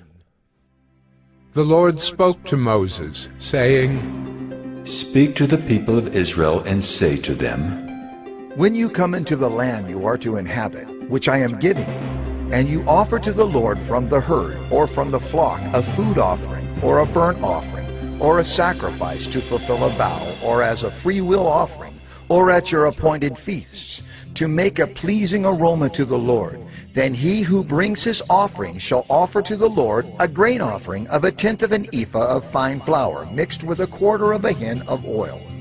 And you shall offer with the burnt offering or for the sacrifice 1/4 of a hin of wine for the drink offering for each lamb, or for a ram you shall offer for a grain offering 2/10 of an ephah of fine flour mixed with 1/3 of a hin of oil. And for the drink offering you shall offer 1/3 of a hin of wine, a pleasing aroma to the Lord. And when you offer a bull as a burnt offering or sacrifice to fulfill a vow, or for peace offerings to the Lord, then one shall offer with the bull a grain offering of 3/10 of an ephah of fine flour mixed with 1/2 a hin of oil. And you shall offer for the drink offering 1/2 a hin of wine as a food offering, a pleasing aroma to the Lord. Thus it shall be done for each bull or ram, or for each lamb or young goat. As many as you offer, so shall you do with each one as many as there are. Every native Israelite shall do these things in this way, in offering a food offering with a pleasing aroma to the Lord. And if a stranger is sojourning with you, or anyone is living permanently among you, and he wishes to offer a food offering with a pleasing aroma to the Lord, he shall do as you do. For the assembly there shall be one statute for you and for the stranger who sojourns with you. a statute forever throughout your generations. You and the sojourner shall be alike before the Lord. One law and one rule shall be for you and for the stranger who sojourns with you. The Lord spoke to Moses, saying, Speak to the people of Israel and say to them, When you come into the land to which I bring you, and when you eat of the bread of the land, you shall present a contribution to the Lord. Of the first of your dough you shall present a loaf as a contribution, like a contribution from the threshing floor. So shall you present it. Some of the first of your dough you shall give to the Lord as a contribution throughout your generations. But if you sin unintentionally and do not observe all these commandments that the Lord has spoken to Moses, all that the Lord has commanded you by Moses, from the day that the Lord gave commandment and onward throughout your generations, then if it was done unintentionally, without the knowledge of the congregation, all the congregation shall offer one bull from the herd for a burnt offering, a pleasing aroma to the Lord, with its grain offering and its drink offering, according to the rule, and one male goat for a sin offering. And the priest shall make atonement for all the congregation of the people of Israel, and they shall be forgiven because it was a mistake, and they have brought their offering, a food offering to the Lord, and their sin offering before the Lord for their mistake. And all the congregation of the people of Israel shall be forgiven, and the stranger who sojourns among them, because the whole population was involved in the mistake. If one person sins unintentionally, he shall offer a female goat, a year old, for a sin offering. And the priest shall make atonement before the Lord for the person who makes a mistake, when he sins unintentionally, to make atonement for him, and he shall be forgiven. You shall have one law for him who does anything unintentionally, for him who is native among the people of Israel, and for the stranger who sojourns among them. But the person who does anything with a high hand, whether he is native or a sojourner, reviles the Lord, and that person shall be cut off from among his people, because he has despised the word of the Lord and has broken his commandment. That person shall be utterly cut off. His iniquity shall be on him. While the people of Israel were in the wilderness, they found a man gathering sticks on the Sabbath day. And those who found him gathering sticks brought him to Moses and Aaron and to all the congregation. They put him in custody, because it had not been made clear what should be done to him. And the Lord said to Moses, The man shall be put to death. All the congregation shall stone him with stones outside the camp. And all the congregation brought him outside the camp and stoned him to death with stones, as the Lord commanded Moses. The Lord said to Moses, Speak to the people of Israel and tell them to make tassels on the corners of their garments throughout their generations, and to put a cord of blue on the tassel of each corner. And it shall be a tassel for you to look at, and remember all the commandments of the Lord to do them, not to follow after your own heart and your own eyes, which you are inclined to whore after. So you shall remember and do all my commandments, and be holy to your God. I am the Lord your God, who brought you out of the land of Egypt to be your God. I am the Lord your God.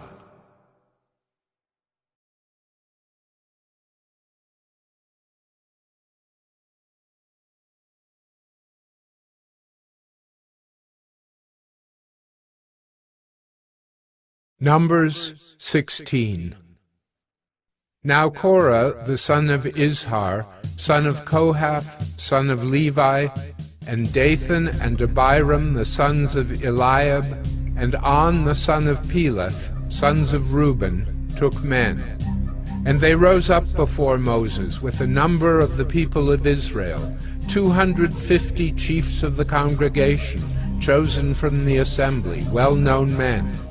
They assembled themselves together against Moses and against Aaron, and said to them, You have gone too far, for all in the congregation are holy, every one of them, and the Lord is among them. Why then do you exalt yourselves above the assembly of the Lord? When Moses heard it, he fell on his face, And he said to Korah and all his company, In the morning the Lord will show who is his and who is holy, and will bring him near to him. The one whom he chooses, he will bring near to him. Do this. Take censers, Korah and all his company. Put fire in them and put incense on them before the Lord tomorrow. And the man whom the Lord chooses shall be the Holy One. You have gone too far, sons of Levi. And Moses said to Korah, Hear now, you sons of Levi, is it too small a thing for you that the God of Israel has separated you from the congregation of Israel to bring you near to himself, to do service in the tabernacle of the Lord, and to stand before the congregation to minister to them, and that he has brought you near him, and all your brothers, the sons of Levi, with you? And would you seek the priesthood also? Therefore, it is against the Lord that you and all your company have gathered together. What is Aaron that you grumble against him? And Moses sent to call Dathan and Abiram, the sons of Eliab. And they said, We will not come up. Is it a small thing that you have brought us up out of a land flowing with milk and honey to kill us in the wilderness, that you must also make yourself a prince over us? Moreover, you have not brought us into a land flowing with milk and honey, nor given us inheritance of fields and vineyards. Will you put out the eyes of these men? We will not come up. And Moses was very angry, and said to the Lord, Do not respect their offering. I have not taken one donkey from them, and I have not harmed one of them. And Moses said to Korah, Be present, you and all your company, before the Lord, you and they and Aaron, tomorrow.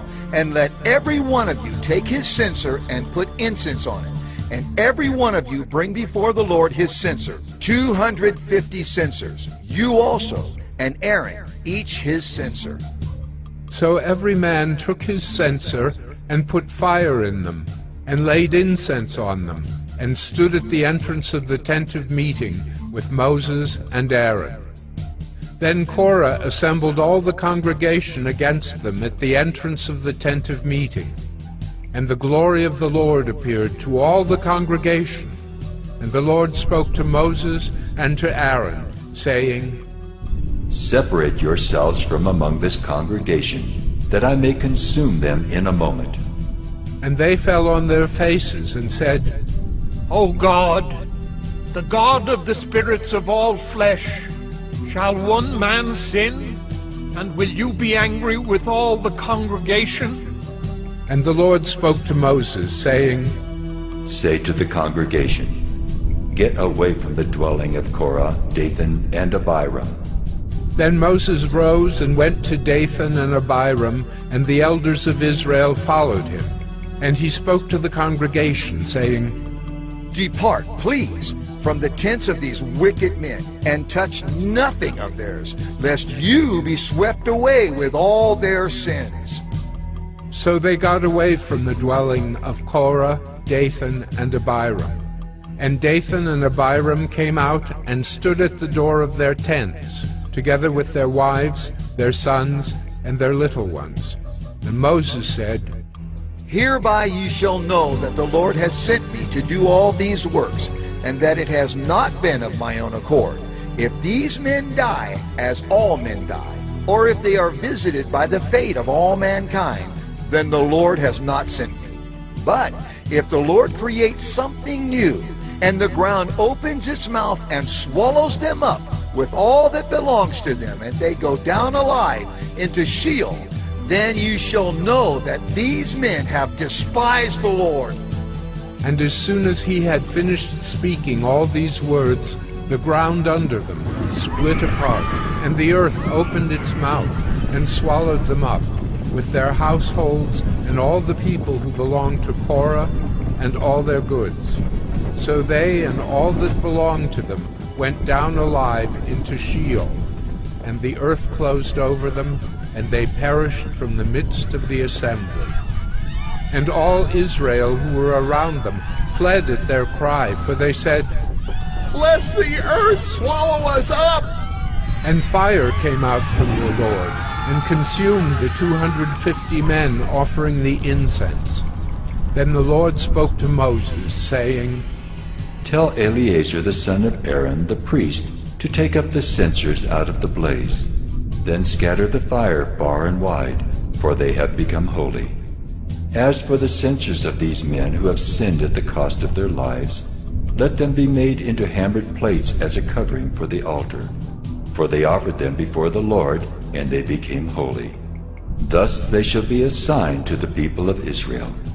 So Eleazar the priest took the bronze censers, which those who were burned had offered, and they were hammered out as a covering for the altar, to be a reminder to the people of Israel, so that no outsider who is not of the descendants of Aaron should draw near to burn incense before the Lord, lest he become like Korah and his company, as the Lord said to him through Moses. But on the next day all the congregation of the people of Israel grumbled against Moses and against Aaron, saying, You have killed the people of the Lord! And when the congregation had assembled against Moses and against Aaron, they turned toward the tent of meeting, and behold, a cloud covered it, and the glory of the Lord appeared. And Moses and Aaron came to the front of the tent of meeting, and the Lord spoke to Moses, saying, Get away from the midst of this congregation, that I may consume them in a moment. And they fell on their faces. And Moses said to Aaron, Take your censer and put fire on it from off the altar, and lay incense on it, and carry it quickly to the congregation, and make atonement for them, for wrath has gone out from the Lord. The plague has begun. So Aaron took it as Moses said, and ran into the midst of the assembly. And behold, the plague had already begun among the people. And he put on the incense and made atonement for the people. And he stood between the dead and the living, and the plague was stopped. Now those who died in the plague were 14,700, besides those who died in the affair of Korah. And Aaron returned to Moses at the entrance of the tent of meeting when the plague was stopped.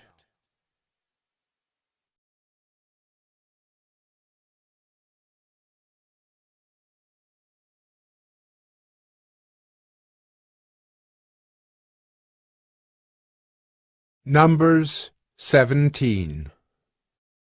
The Lord spoke to Moses, saying, Speak to the people of Israel, and get from them staffs, one for each father's house, from all their chiefs according to their fathers' houses, 12 staffs. Write each man's name on his staff, and write Aaron's name on the staff of Levi. For there shall be one staff for the head of each father's house. Then you shall deposit them in the tent of meeting before the testimony where I meet with you. And the staff of the man whom I choose shall sprout. Thus I will make to cease from me the grumblings of the people of Israel, which they grumble against you. Moses spoke to the people of Israel, and all their chiefs gave him staffs, one for each chief, according to their fathers' houses, 12 staffs. And the staff of Aaron was among their staffs. And Moses deposited the staffs before the Lord in the tent of the testimony. On the next day Moses went into the tent of the testimony, and behold, the staff of Aaron for the house of Levi had sprouted, and put forth buds, and produced blossoms, and it bore ripe almonds. Then Moses brought out all the staffs from before the Lord to all the people of Israel. And they looked, and each man took his staff. And the Lord said to Moses, Put back the staff of Aaron before the testimony, to be kept as a sign for the rebels, that you may make an end of their grumblings against me, lest they die. Thus did Moses. As the Lord commanded him, so he did. And the people of Israel said to Moses, Behold, we perish! We are undone! We are all undone! Everyone who comes near to the tabernacle of the Lord shall die! Are we all to perish?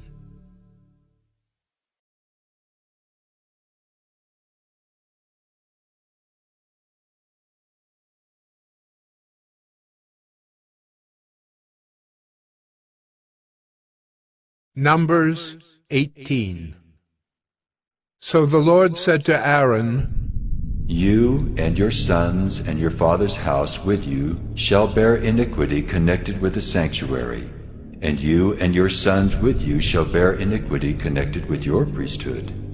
And with you bring your brothers also, the tribe of Levi, the tribe of your father, that they may join you and minister to you while you and your sons with you are before the tent of the testimony. They shall keep guard over you and over the whole tent, but shall not come near to the vessels of the sanctuary or to the altar, lest they and you die. They shall join you and keep guard over the tent of meeting for all the service of the tent, and no outsider shall come near you. And you shall keep guard over the sanctuary and over the altar, that there may never again be wrath on the people of Israel. And behold, I have taken your brothers the Levites from among the people of Israel. They are a gift to you, given to the Lord, to do the service of the tent of meeting. And you and your sons with you shall guard your priesthood for all that concerns the altar and that is within the veil, and you shall serve. I give your priesthood as a gift, and any outsider who comes near shall be put to death. Then the Lord spoke to Aaron, Behold, I have given you charge of the contributions made to me, all the consecrated things of the people of Israel. I have given them to you as a portion, and to your sons as a perpetual due.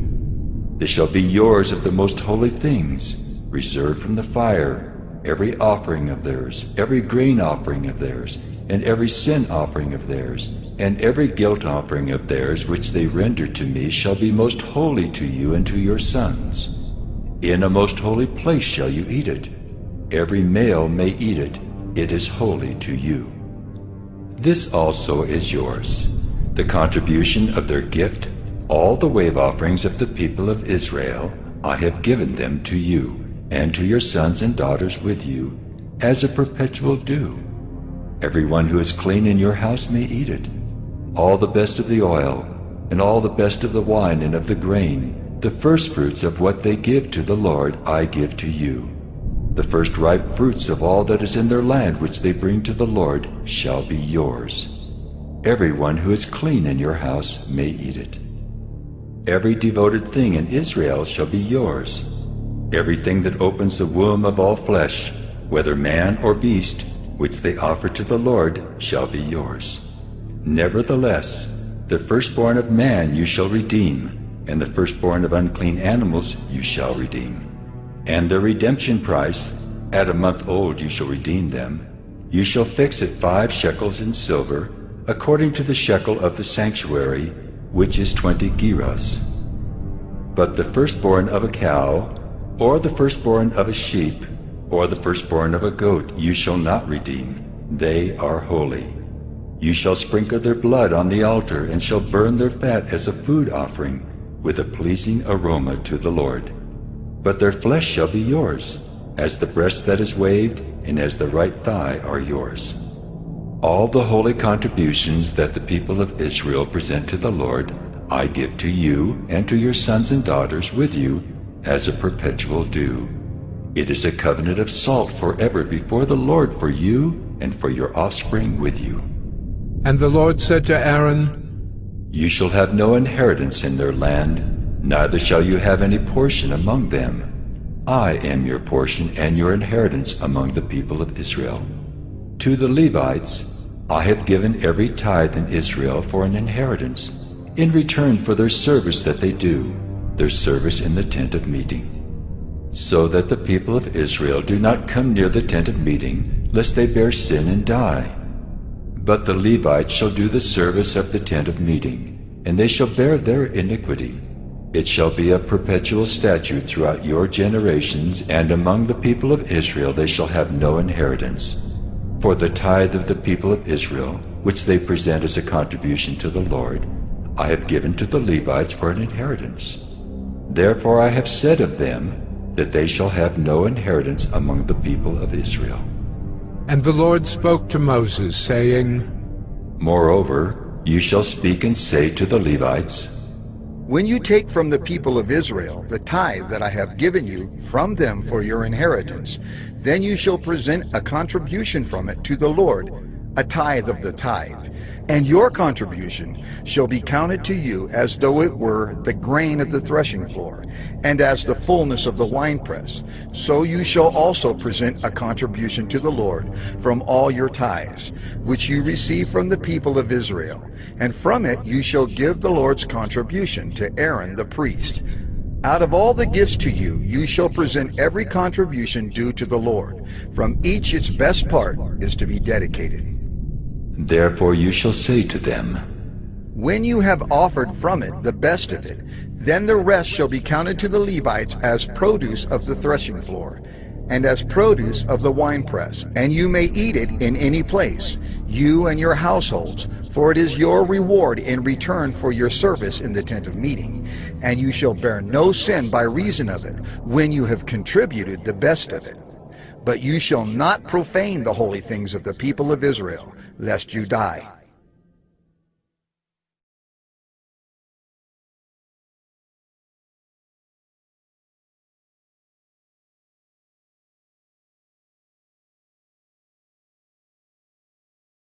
Numbers 19. Now the Lord spoke to Moses and to Aaron, saying, This is the statute of the law that the Lord has commanded. Tell the people of Israel to bring you a red heifer, without defect, in which there is no blemish, and on which a yoke has never come. And you shall give it to Eleazar the priest, and it shall be taken outside the camp and slaughtered before him. And Eleazar the priest shall take some of its blood with his finger, and sprinkle some of its blood toward the front of the tent of meeting 7 times. And the heifer shall be burned in his sight. Its skin, its flesh, and its blood, with its dung shall be burned. And the priest shall take cedar wood and hyssop and scarlet yarn, and throw them into the fire, burning the heifer. Then the priest shall wash his clothes and bathe his body in water, and afterward he may come into the camp. But the priest shall be unclean until evening. The one who burns the heifer shall wash his clothes in water, and bathe his body in water, and shall be unclean until evening. And a man who is clean shall gather up the ashes of the heifer, and deposit them outside the camp in a clean place. And they shall be kept for the water for impurity for the congregation of the people of Israel. It is a sin offering. And the one who gathers the ashes of the heifer shall wash his clothes and be unclean until evening. And this shall be a perpetual statute for the people of Israel, and for the stranger who sojourns among them. Whoever touches the dead body of any person shall be unclean 7 days. He shall cleanse himself with the water on the 3rd day and on the 7th day, and so be clean. But if he does not cleanse himself on the 3rd day and on the 7th day, he will not become clean. Whoever touches a dead person, the body of anyone who has died, and does not cleanse himself, defiles the tabernacle of the Lord, and that person shall be cut off from Israel. Because the water for impurity was not thrown on him, he shall be unclean. His uncleanness is still on him. This is the law when someone dies in a tent. Everyone who comes into the tent and everyone who is in the tent shall be unclean 7 days. And every open vessel that has no cover fastened on it is unclean. Whoever in the open field touches someone who was killed with a sword, or who died naturally, or touches a human bone or a grave, shall be unclean 7 days. For the unclean they shall take some ashes of the burnt sin offering, and fresh water shall be added in a vessel. Then a clean person shall take hyssop and dip it in the water and sprinkle it on the tent and on all the furnishings and on the persons who were there and on whoever touched the bone or the slain or the dead or the grave. And the clean person shall sprinkle it on the unclean on the 3rd day and on the 7th day. Thus on the 7th day he shall cleanse him, and he shall wash his clothes and bathe himself in water, and at evening he shall be clean. If the man who is unclean does not cleanse himself, that person shall be cut off from the midst of the assembly, since he has defiled the sanctuary of the Lord. Because the water for impurity has not been thrown on him, he is unclean, and it shall be a statute forever for them. The one who sprinkles the water for impurity shall wash his clothes, and the one who touches the water for impurity shall be unclean until evening. And whatever the unclean person touches shall be unclean, and anyone who touches it shall be unclean until evening.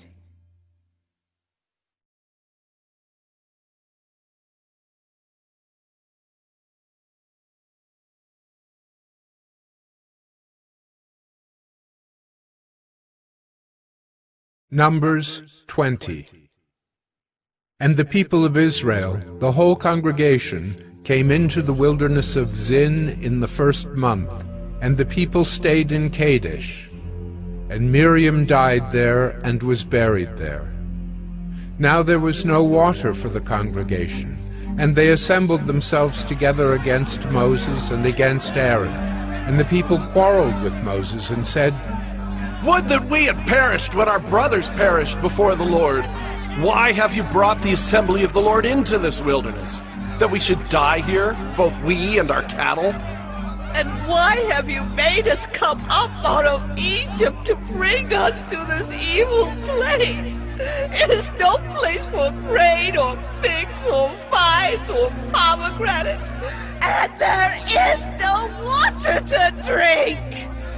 Then Moses and Aaron went from the presence of the assembly to the entrance of the tent of meeting and fell on their faces. And the glory of the Lord appeared to them. And the Lord spoke to Moses, saying, "Take the staff and assemble the congregation, you and Aaron your brother, and tell the rock before their eyes to yield its water. So you shall bring water out of the rock for them, and give drink to the congregation and their cattle."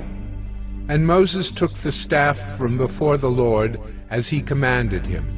Then Moses and Aaron gathered the assembly together before the rock, and he said to them, "Hear now, you rebels, shall we bring water for you out of this rock?"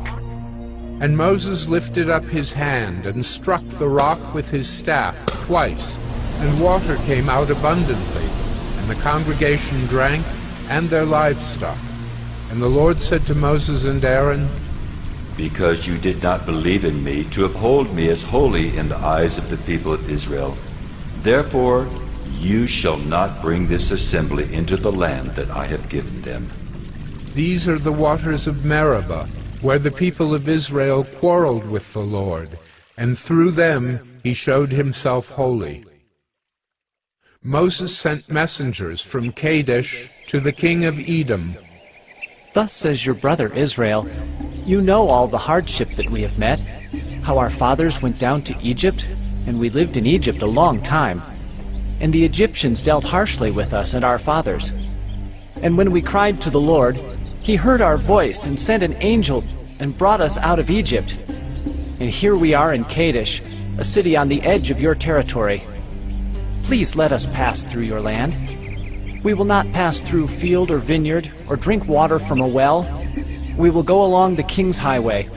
We will not turn aside to the right hand or to the left until we have passed through your territory."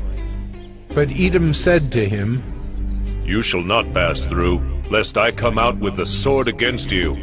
And the people of Israel said to him, "We will go up by the highway, and if we drink of your water, I and my livestock, then I will pay for it.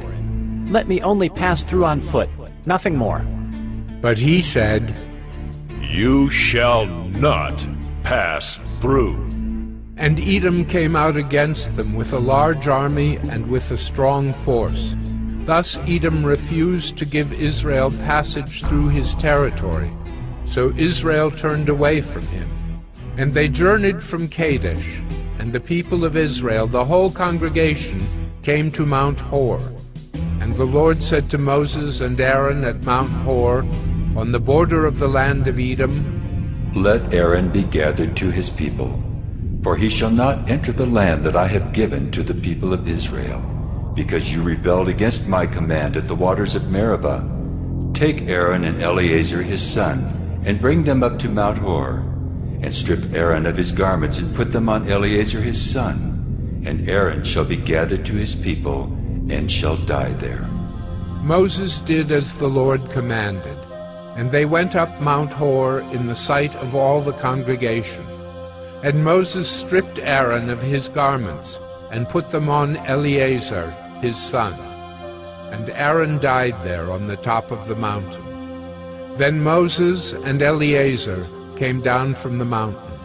And when all the congregation saw that Aaron had perished, all the house of Israel wept for Aaron 30 days.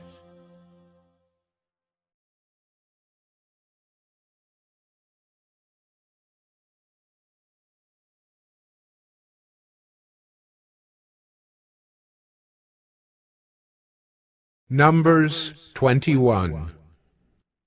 When the Canaanite, the king of Arad, who lived in the Negeb, heard that Israel was coming by the way of Atharim, he fought against Israel, and took some of them captive.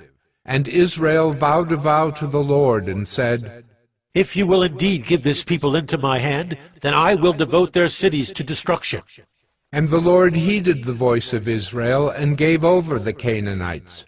And they devoted them and their cities to destruction. So the name of the place was called Hormah. From Mount Hor they set out by the way to the Red Sea, to go around the land of Edom. And the people became impatient on the way, and the people spoke against God and against Moses. Why have you brought us up out of Egypt to die in the wilderness? For there is no food and no water, and we loathe this worthless food. Then the Lord sent fiery serpents among the people, and they bit the people, so that many people of Israel died. And the people came to Moses and said, We have sinned, for we have spoken against the Lord and against you. Pray to the Lord that he take away the serpents from us.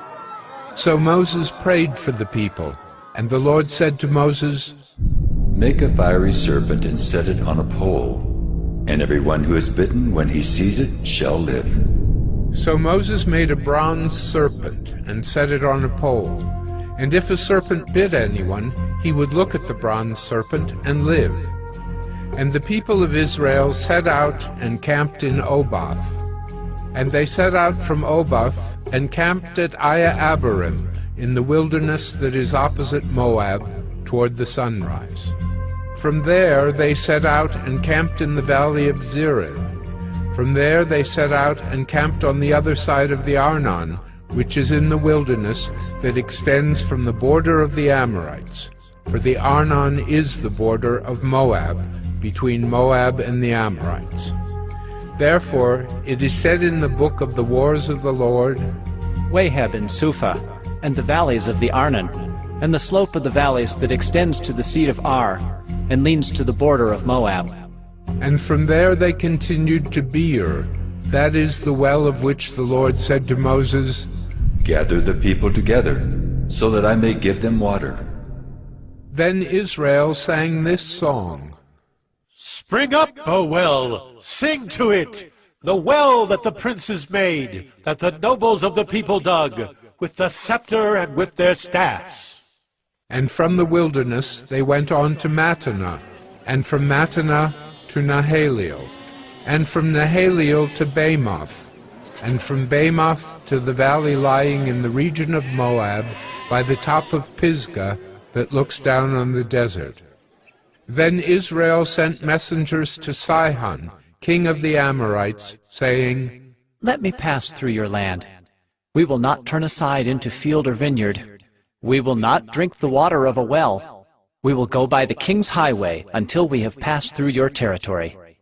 But Sihon would not allow Israel to pass through his territory. He gathered all his people together and went out against Israel to the wilderness, and came to Jahaz, and fought against Israel. And Israel defeated him with the edge of the sword, and took possession of his land from the Arnon to the Jabbok, as far as to the Ammonites, for the border of the Ammonites was strong. And Israel took all these cities, and Israel settled in all the cities of the Amorites, in Heshbon and in all its villages. For Heshbon was the city of Sihon, the king of the Amorites, who had fought against the former king of Moab, and taken all his land out of his hand as far as the Arnon. Therefore the ballad singers say, Come to Heshbon, let it be built. Let the city of Sihon be established. For fire came out from Heshbon, flame from the city of Sihon. It devoured Ar of Moab, and swallowed the heights of the Arnon. Woe to you, O Moab! You are undone, O people of Chemosh. He has made his sons fugitives, and his daughters captives to an Amorite king, Sihon. So we overthrew them. Heshbon, as far as Dibon, perished, and we laid waste as far as Nophah. Fire spread as far as Medeba.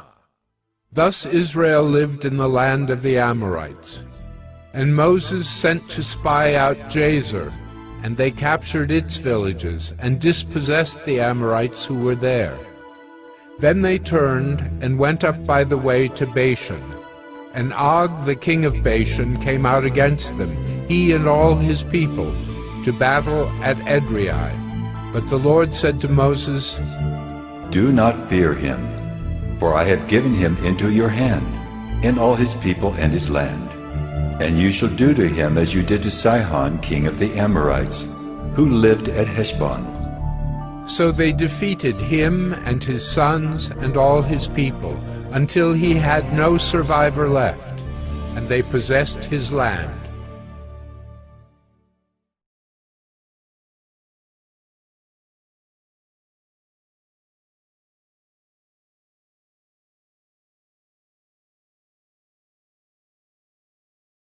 Numbers 22. Then the people of Israel set out and camped in the plains of Moab, beyond the Jordan at Jericho. And Balak, the son of Zippor, saw all that Israel had done to the Amorites. And Moab was in great dread of the people, because they were many. Moab was overcome with fear of the people of Israel. And Moab said to the elders of Midian, This horde will now lick up all that is around us, as the ox licks up the grass of the field. So Balak, the son of Zippor, who was king of Moab at that time, sent messengers to Balaam, the son of Beor, at Pethor, which is near the river in the land of the people of Ammon, to call him, saying, Behold, a people has come out of Egypt. They cover the face of the earth, and they are dwelling opposite to me. Come now, curse this people for me, since they are too mighty for me. Perhaps I shall be able to defeat them and drive them from the land. For I know that he whom you bless is blessed, and he whom you curse is cursed. So the elders of Moab and the elders of Midian departed with the fees for divination in their hand. And they came to Balaam and gave him Balak's message. And he said to them, Lodge here tonight, and I will bring back word to you, as the Lord speaks to me. So the princes of Moab stayed with Balaam, and God came to Balaam and said, Who are these men with you? And Balaam said to God, Balak, the son of Zippor, king of Moab, has sent to me, saying, Behold, a people has come out of Egypt, and it covers the face of the earth. Now come, curse them for me. Perhaps I shall be able to fight against them and drive them out. God said to Balaam, You shall not go with them. You shall not curse the people, for they are blessed. So Balaam rose in the morning and said to the princes of Balak, Go to your own land, for the Lord has refused to let me go with you. So the princes of Moab rose and went to Balak and said, Balaam refuses to come with us. Once again Balak sent princes, more in number and more honorable than these. And they came to Balaam and said to him, Thus says Balak, the son of Zippor, Let nothing hinder you from coming to me, for I will surely do you great honor, and whatever you say to me I will do. Come, curse this people for me. But Balaam answered and said to the servants of Balak, Though Balak were to give me his house full of silver and gold, I could not go beyond the command of the Lord my God, to do less or more. So you too, please stay here tonight, that I may know what more the Lord will say to me. And God came to Balaam at night and said to him, If the men have come to call you, rise, go with them, but only do what I tell you. So Balaam rose in the morning and saddled his donkey and went with the princes of Moab. But God's anger was kindled because he went, and the angel of the Lord took his stand in the way as his adversary. Now he was riding on the donkey, and his 2 servants were with him. And the donkey saw the angel of the Lord standing in the road with a drawn sword in his hand. And the donkey turned aside out of the road and went into the field. And Balaam struck the donkey to turn her into the road. Then the angel of the Lord stood in a narrow path between the vineyards, with a wall on either side. And when the donkey saw the angel of the Lord, she pushed against the wall, and pressed Balaam's foot against the wall. So he struck her again. Then the angel of the Lord went ahead and stood in a narrow place, where there was no way to turn either to the right or to the left. When the donkey saw the angel of the Lord, she lay down under Balaam, and Balaam's anger was kindled, and he struck the donkey with his staff. Then the Lord opened the mouth of the donkey, and she said to Balaam, What have I done to you, that you have struck me these 3 times? And Balaam said to the donkey, Because you have made a fool of me, I wish I had a sword in my hand, for then I would kill you. And the donkey said to Balaam, Am I not your donkey, on which you have ridden all your life long to this day? Is it my habit to treat you this way? And he said, No. Then the Lord opened the eyes of Balaam, and he saw the angel of the Lord standing in the way, with his drawn sword in his hand. And he bowed down and fell on his face. And the angel of the Lord said to him, Why have you struck your donkey these 3 times? Behold, I have come out to oppose you, because your way is perverse before me. The donkey saw me and turned aside before me these 3 times. If she had not turned aside from me, surely just now I would have killed you and let her live. Then Balaam said to the angel of the Lord, I have sinned, for I did not know that you stood in the road against me. Now therefore, if it is evil in your sight, I will turn back. And the angel of the Lord said to Balaam, Go with the men, but speak only the word that I tell you. So Balaam went on with the princes of Balak. When Balak heard that Balaam had come, he went out to meet him at the city of Moab, on the border formed by the Arnon, at the extremity of the border. And Balak said to Balaam, Did I not send to you to call you? Why did you not come to me? Am I not able to honor you? Balaam said to Balak, Behold, I have come to you. Have I now any power of my own to speak anything? The word that God puts in my mouth, that must I speak. Then Balaam went with Balak, and they came to Kiriath-Huzoth. And Balak sacrificed oxen and sheep, and sent for Balaam and for the princes who were with him. And in the morning Balak took Balaam and brought him up to Bamoth Baal, and from there he saw a fraction of the people.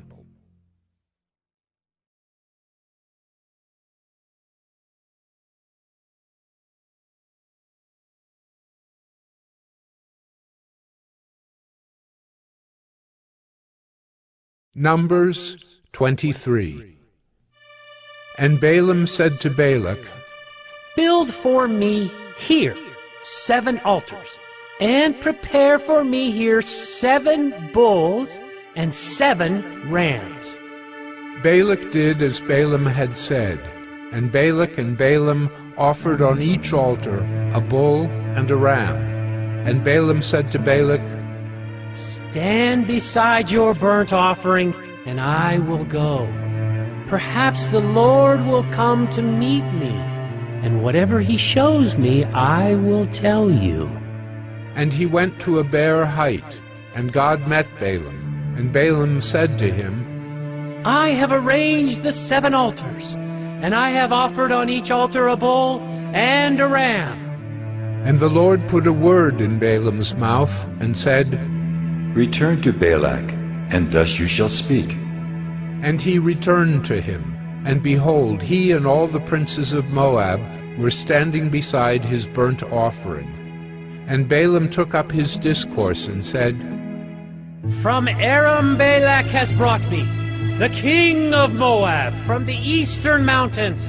Come, curse Jacob for me, and come, denounce Israel. How can I curse whom God has not cursed? How can I denounce whom the Lord has not denounced? For from the top of the crags I see him, from the hills I behold him. Behold, a people dwelling alone, and not counting itself among the nations. Who can count the dust of Jacob, or number the 4th part of Israel? Let me die the death of the upright, and let my end be like his. And Balak said to Balaam, What have you done to me? I took you to curse my enemies, and behold, you have done nothing but bless them. And he answered and said, Must I not take care to speak what the Lord puts in my mouth? And Balak said to him, Please come with me to another place, from which you may see them. You shall see only a fraction of them, and shall not see them all. Then curse them for me from there. And he took him to the field of Zophim, to the top of Pisgah, and built 7 altars, and offered a bull and a ram on each altar. Balaam said to Balak, Stand here beside your burnt offering, while I meet the Lord over there. And the Lord met Balaam and put a word in his mouth, and said, Return to Balak, and thus shall you speak. And he came to him, and behold, he was standing beside his burnt offering, and the princes of Moab with him. And Balak said to him, What has the Lord spoken? And Balaam took up his discourse and said, Rise, Balak, and hear. Give ear to me, O son of Zippor. God is not man, that he should lie, or a son of man, that he should change his mind. Has he said, and will he not do it? Or has he spoken, and will he not fulfill it? Behold, I received a command to bless. He has blessed, and I cannot revoke it. He has not beheld misfortune in Jacob, nor has he seen trouble in Israel. The Lord their God is with them, and the shout of a king is among them. God brings them out of Egypt, and is for them like the horns of the wild ox. For there is no enchantment against Jacob, no divination against Israel. Now it shall be said of Jacob and Israel, What has God wrought? Behold, a people! As a lioness it rises up, and as a lion it lifts itself. It does not lie down until it has devoured the prey and drunk the blood of the slain. And Balak said to Balaam, Do not curse them at all, and do not bless them at all. But Balaam answered Balak, Did I not tell you?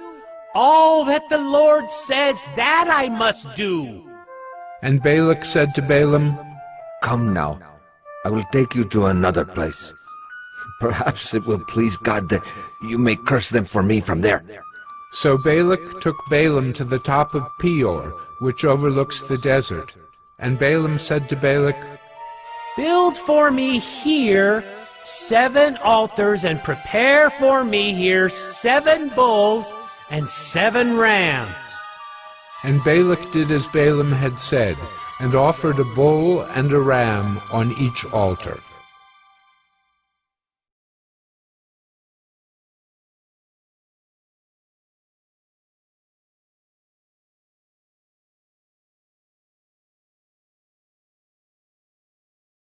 Numbers 24. When Balaam saw that it pleased the Lord to bless Israel, he did not go, as at other times, to look for omens, but set his face toward the wilderness. And Balaam lifted up his eyes, and saw Israel camping, tribe by tribe. And the Spirit of God came upon him, and he took up his discourse and said, The oracle of Balaam, the son of Beor, the oracle of the man whose eye is opened, the oracle of him who hears the words of God, who sees the vision of the Almighty, falling down with his eyes uncovered. How lovely are your tents, O Jacob, your encampments, O Israel! Like palm groves that stretch afar, like gardens beside a river, like aloes that the Lord has planted, like cedar trees beside the waters. Water shall flow from his buckets, and his seed shall be in many waters. His king shall be higher than Agag, and his kingdom shall be exalted. God brings him out of Egypt, and is for him like the horns of the wild ox. He shall eat up the nations, his adversaries, and shall break their bones in pieces, and pierce them through with his arrows. He crouched, he lay down like a lion, and like a lioness. Who will rouse him up? Blessed are those who bless you, and cursed are those who curse you. And Balak's anger was kindled against Balaam, and he struck his hands together. And Balak said to Balaam, I called you to curse my enemies, and behold, you have blessed them these 3 times. Therefore, now flee to your own place. I said, I will certainly honor you, but the Lord has held you back from honor. And Balaam said to Balak, Did I not tell your messengers whom you sent to me? If Balak should give me his house full of silver and gold, I would not be able to go beyond the word of the Lord, to do either good or bad of my own will. What the Lord speaks, that will I speak. And now, behold, I am going to my people. Come, I will let you know what this people will do to your people in the latter days. And he took up his discourse and said, The oracle of Balaam, the son of Beor, the oracle of the man whose eye is opened, the oracle of him who hears the words of God, and knows the knowledge of the Most High, who sees the vision of the Almighty, falling down with his eyes uncovered. I see him, but not now. I behold him, but not near. A star shall come out of Jacob, and a scepter shall rise out of Israel. It shall crush the forehead of Moab, and break down all the sons of Sheth. Edom shall be dispossessed, Seir also. His enemies shall be dispossessed. Israel is doing valiantly, and one from Jacob shall exercise dominion and destroy the survivors of cities.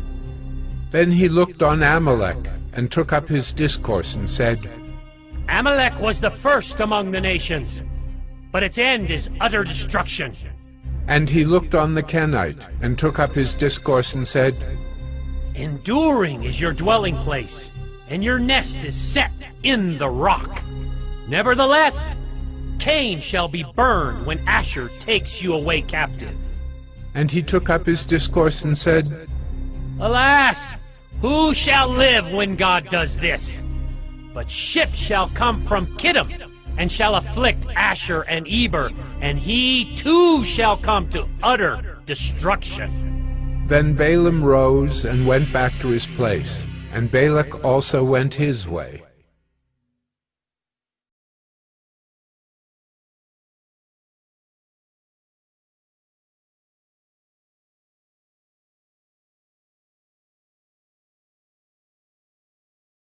Numbers 25.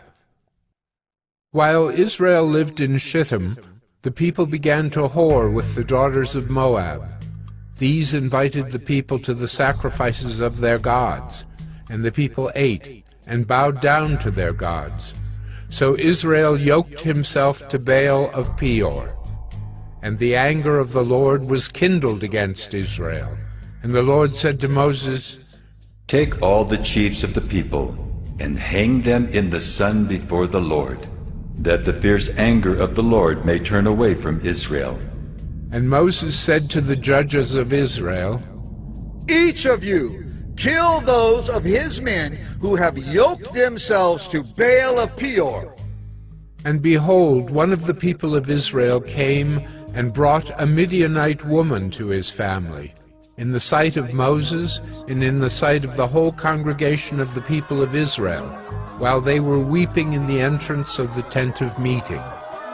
When Phinehas, the son of Eleazar, son of Aaron the priest, saw it, he rose and left the congregation and took a spear in his hand, and went after the man of Israel into the chamber and pierced both of them, the man of Israel and the woman, through her belly.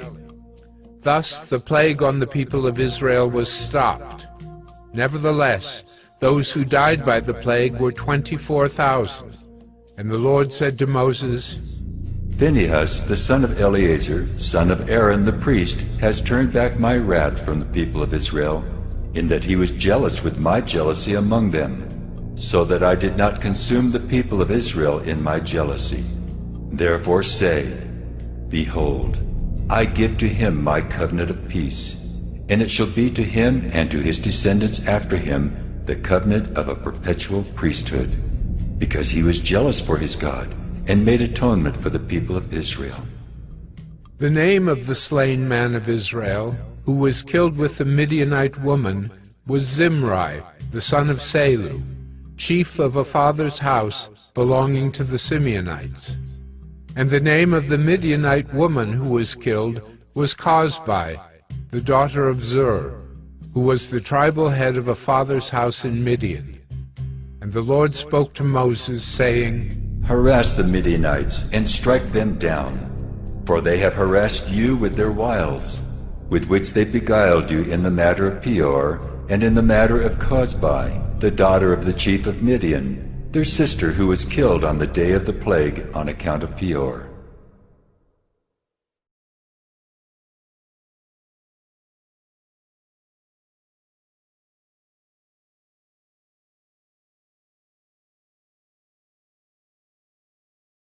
Numbers 26. After the plague, the Lord said to Moses and to Eleazar the son of Aaron the priest, Take a census of all the congregation of the people of Israel, from 20 years old and upward by their fathers' houses, all in Israel who are able to go to war. And Moses and Eleazar the priest spoke with them in the plains of Moab, by the Jordan at Jericho, saying, Take a census of the people from 20 years old and upward. As the Lord commanded Moses. The people of Israel who came out of the land of Egypt were Reuben, the firstborn of Israel.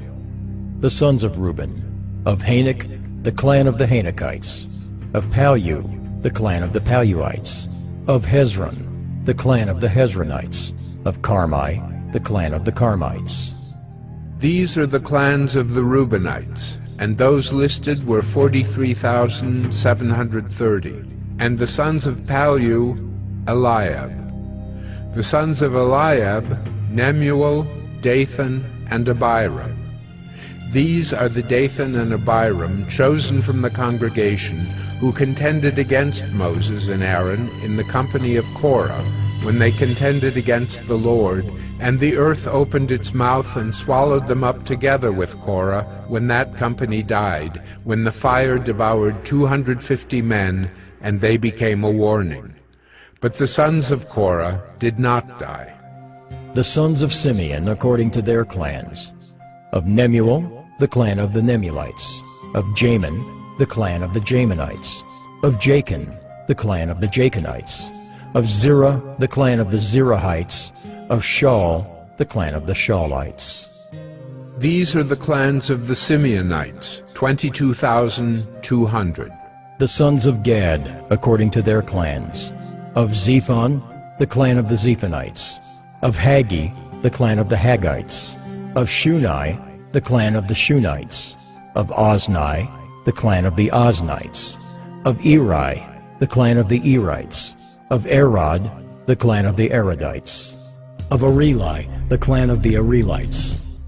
These are the clans of the sons of Gad as they were listed, 40,500. The sons of Judah were and Onan, and and Onan died in the land of Canaan. And the sons of Judah, according to their clans, were of Shelah, the clan of the Shelonites. Of Perez, the clan of the Perizzites. Of Zerah, the clan of the Zerahites. And the sons of Perez were of Hezron, the clan of the Hezronites. Of Hamel, the clan of the Hamelites. These are the clans of Judah as they were listed, 76,500. The sons of Issachar, according to their clans. Of Tola, the clan of the Tolaites. Of Puvah, the clan of the Punites. Of Jashub, the clan of the Jashubites. Of Shimron, the clan of the Shimronites. These are the clans of Issachar as they were listed, 64,300. The sons of Zebulun, according to their clans. Of Sered, the clan of the Seredites. Of Elon, the clan of the Elonites. Of Jaleel, the clan of the Jaleelites. These are the clans of the Zebulunites as they were listed, 60,500. The sons of Joseph, according to their clans. Manasseh and Ephraim. The sons of Manasseh. Of Machir, the clan of the Machirites. And Machir was the father of Gilead. Of Gilead, the clan of the Gileadites. These are the sons of Gilead. Of Iezer, the clan of the Iezerites. Of Helek, the clan of the Helekites. And of Asriel, the clan of the Asrielites. And of Shechem, the clan of the Shechemites. And of Shemida, the clan of the Shemidaites. And of Hepher, the clan of the Hepherites. Now Zelophehad the son of Hepher had no sons, but daughters. And the names of the daughters of Zelophehad were Mahlah, Noah, Hoglah, Milcah, and Tirzah. These are the clans of Manasseh, and those listed were 52,700. These are the sons of Ephraim, according to their clans. Of Shuthelah, the clan of the Shuthelahites. Of Becher, the clan of the Becherites. Of Tahan, the clan of the Tahanites. And these are the sons of Shuthelah. Of Iran, the clan of the Iranites. These are the clans of the sons of Ephraim, as they were listed, 32,500. These are the sons of Joseph, according to their clans. The sons of Benjamin, according to their clans. Of Bela, the clan of the Belaites. Of Ashbel, the clan of the Ashbelites. Of Ahiram, the clan of the Ahiramites. Of Shephupham, the clan of the Shephuphamites. Of Hupham, the clan of the Huphamites. And the sons of Bela were Ard and Naaman. Of Ard, the clan of the Ardites. Of Naaman, the clan of the Naamites. These are the sons of Benjamin according to their clans, and those listed were 45,600. These are the sons of Dan, according to their clans. Of Shuham, the clan of the Shuhamites. These are the clans of Dan, according to their clans. All the clans of the Shuhamites, as they were listed, were 64,400. The sons of Asher, according to their clans. Of Imnah, the clan of the Imnites. Of Ishbai, the clan of the Ishbites. Of Beriah, the clan of the Beriites. Of the sons of Beriah. Of Heber, the clan of the Heberites. Of Malchiel, the clan of the Malchielites. And the name of the daughter of Asher was Serah. These are the clans of the sons of Asher as they were listed, 53,400. The sons of Naphtali according to their clans. Of Jaziel, the clan of the Jazielites. Of Guni, the clan of the Gunites. Of Jezer, the clan of the Jezerites. Of Shillem, the clan of the Shillemites. These are the clans of Naphtali according to their clans, and those listed were 45,400. This was the list of the people of Israel, 601,730. The Lord spoke to Moses, saying, Among these the land shall be divided for inheritance according to the number of names. To a large tribe you shall give a large inheritance, and to a small tribe you shall give a small inheritance. Every tribe shall be given its inheritance in proportion to its list. But the land shall be divided by lot. According to the names of the tribes of their fathers they shall inherit. Their inheritance shall be divided according to lot between the larger and the smaller. This was the list of the Levites according to their clans. Of Gershon, the clan of the Gershonites. Of Kohath, the clan of the Kohathites. Of Merari, the clan of the Merarites. These are the clans of Levi: the clan of the Libnites, the clan of the Hebronites, the clan of the Mahlites, the clan of the Mushites, the clan of the Korahites. And Kohath was the father of Amram. The name of Amram's wife was Jochebed, the daughter of Levi, who was born to Levi in Egypt. And she bore to Amram Aaron and Moses and Miriam their sister. And to Aaron were born Nadab, Abihu, Eleazar, and Ithamar. But Nadab and Abihu died when they offered unauthorized fire before the Lord. And those listed were 23,000, every male from a month old and upward. For they were not listed among the people of Israel, because there was no inheritance given to them among the people of Israel. These were those listed by Moses and Eleazar the priest, who listed the people of Israel in the plains of Moab by the Jordan at Jericho. But among these there was not one of those listed by Moses and Aaron the priest, who had listed the people of Israel in the wilderness of Sinai. For the Lord had said of them, "They shall die in the wilderness." Not one of them was left, except Caleb the son of Jephunneh and Joshua the son of Nun.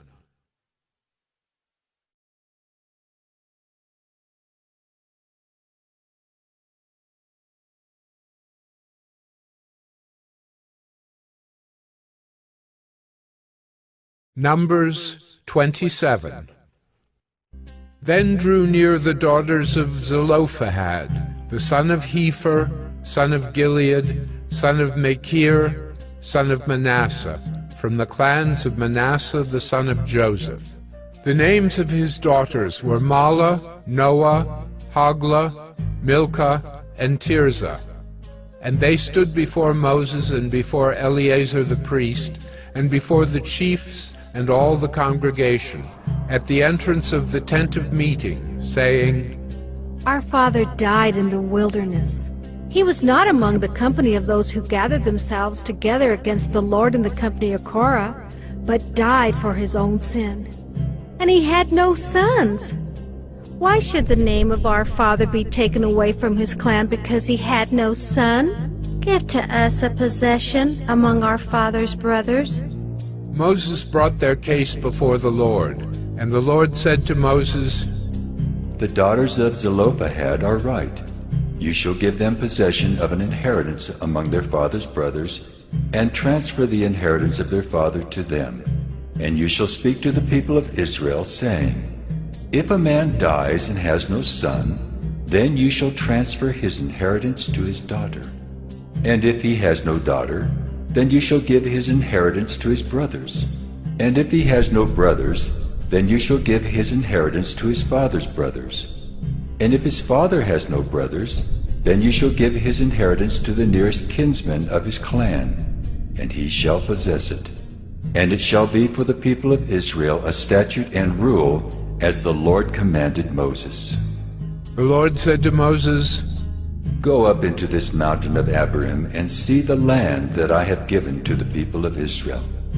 When you have seen it, you also shall be gathered to your people as your brother Aaron was, because you rebelled against my word in the wilderness of Zin, when the congregation quarreled, failing to uphold me as holy at the waters before their eyes.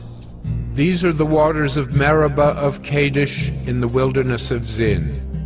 Moses spoke to the Lord, saying, Let the Lord, the God of the spirits of all flesh, appoint a man over the congregation, who shall go out before them and come in before them, who shall lead them out and bring them in, that the congregation of the Lord may not be as sheep that have no shepherd. So the Lord said to Moses, Take Joshua the son of Nun, a man in whom is the Spirit, and lay your hand on him. Make him stand before Eleazar the priest and all the congregation, and you shall commission him in their sight. You shall invest him with some of your authority, that all the congregation of the people of Israel may obey. And he shall stand before Eleazar the priest, who shall inquire for him by the judgment of the Urim before the Lord. At his word they shall go out, and at his word they shall come in, both he and all the people of Israel with him, the whole congregation. And Moses did as the Lord commanded him. He took Joshua and made him stand before Eleazar the priest and the whole congregation. And he laid his hands on him and commissioned him as the Lord directed through Moses.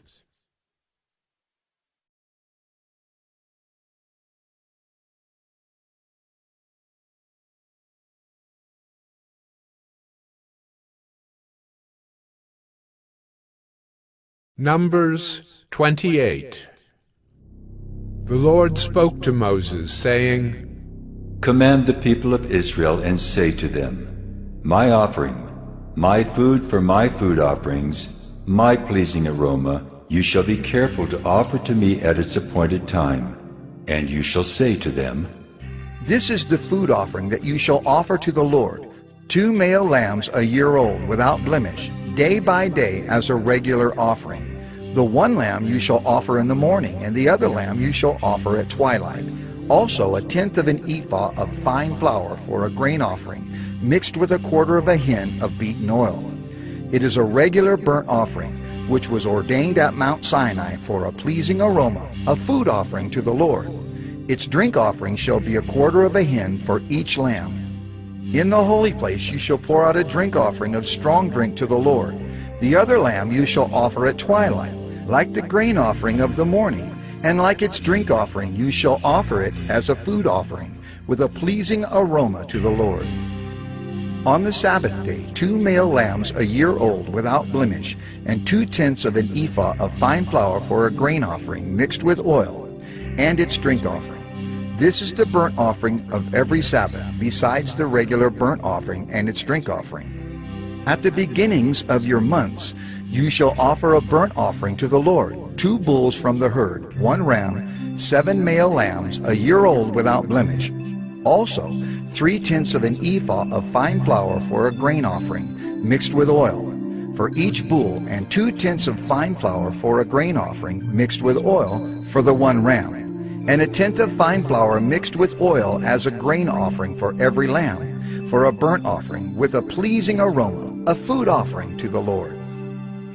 Their drink offerings shall be 1/2 a hin of wine for a bull, 1/3 of a hin for a ram, and 1/4 of a hin for a lamb. This is the burnt offering of each month throughout the months of the year. Also 1 male goat for a sin offering to the Lord. It shall be offered besides the regular burnt offering and its drink offering. On the 14th day of the first month is the Lord's Passover, and on the 15th day of this month is a feast. 7 days shall unleavened bread be eaten.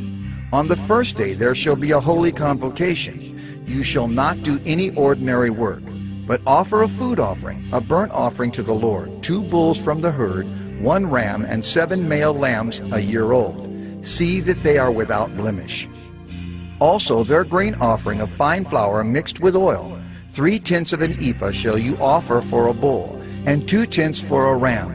1/10 shall you offer for each of the 7 lambs. Also 1 male goat for a sin offering, to make atonement for you. You shall offer these besides the burnt offering of the morning, which is for a regular burnt offering. In the same way you shall offer daily for 7 days the food of a food offering with a pleasing aroma to the Lord.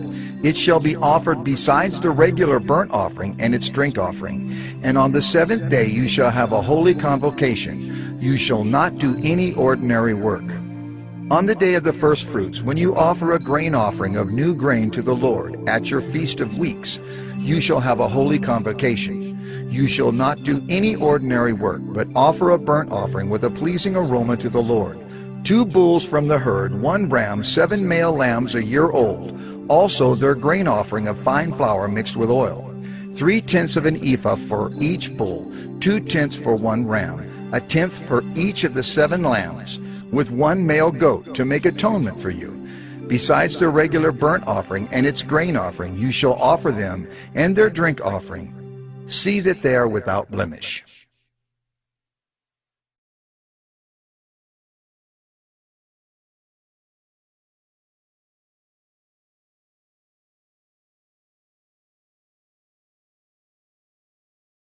Numbers 29. On the first day of the 7th month you shall have a holy convocation.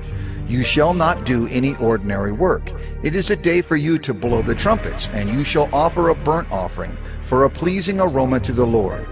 1 bull from the herd, 1 ram, 7 male lambs a year old without blemish. Also their grain offering of fine flour mixed with oil, 3/10 of an ephah for the bull, 2/10 for the ram, and 1/10 for each of the 7 lambs, with 1 male goat for a sin offering to make atonement for you. Besides the burnt offering of the new moon and its grain offering, and the regular burnt offering and its grain offering and their drink offering, according to the rule for them, for a pleasing aroma, a food offering to the Lord. On the 10th day of this 7th month you shall have a holy convocation, and afflict yourselves. You shall do no work, but you shall offer a burnt offering to the Lord, a pleasing aroma, 1 bull from the herd, 1 ram, 7 male lambs a year old. See that they are without blemish, and their grain offering shall be of fine flour mixed with oil, 3/10 of an ephah for the bull, 2/10 for the 1 ram, 1/10 for each of the 7 lambs, also 1 male goat for a sin offering, besides the sin offering of atonement, and the regular burnt offering and its grain offering and their drink offerings. On the 15th day of the 7th month you shall have a holy convocation. You shall not do any ordinary work, and you shall keep a feast to the Lord 7 days. And you shall offer a burnt offering, a food offering, with a pleasing aroma to the Lord. 13 bulls from the herd, 2 rams, 14 male lambs a year old. They shall be without blemish, and their grain offering of fine flour mixed with oil, 3/10 of an ephah for each of the 13 bulls, 2/10 for each of the 2 rams, and 1/10 for each of the 14 lambs. Also 1 male goat for a sin offering, besides the regular burnt offering, its grain offering, and its drink offering. On the 2nd day 12 bulls from the herd, 2 rams, 14 male lambs a year old without blemish, with the grain offering and the drink offerings for the bulls, for the rams, and for the lambs, in the prescribed quantities. Also 1 male goat for a sin offering, besides the regular burnt offering, and its grain offering, and their drink offerings. On the 3rd day 11 bulls, 2 rams, 14 male lambs a year old without blemish, with the grain offering and the drink offerings for the bulls, for the rams, and for the lambs, in the prescribed quantities. Also 1 male goat for a sin offering, besides the regular burnt offering and its grain offering and its drink offering. On the 4th day 10 bulls, 2 rams, 14 male lambs a year old without blemish, with the grain offering and the drink offerings for the bulls, for the rams, and for the lambs, in the prescribed quantities. Also 1 male goat for a sin offering, besides the regular burnt offering, its grain offering, and its drink offering. On the 5th day 9 bulls, 2 rams, 14 male lambs a year old without blemish, with the grain offering and the drink offerings for the bulls, for the rams, and for the lambs, in the prescribed quantities. Also 1 male goat for a sin offering, besides the regular burnt offering and its grain offering and its drink offering. On the 6th day 8 bulls, 2 rams, 14 male lambs a year old without blemish, with the grain offering and the drink offerings for the bulls, for the rams, and for the lambs, in the prescribed quantities. Also 1 male goat for a sin offering, besides the regular burnt offering, its grain offering, and its drink offerings. On the 7th day 7 bulls, 2 rams, 14 male lambs, a year old without blemish, with the grain offering and the drink offerings for the bulls, for the rams, and for the lambs in the prescribed quantities. Also 1 male goat for a sin offering, besides the regular burnt offering, its grain offering, and its drink offering. On the 8th day you shall have a solemn assembly.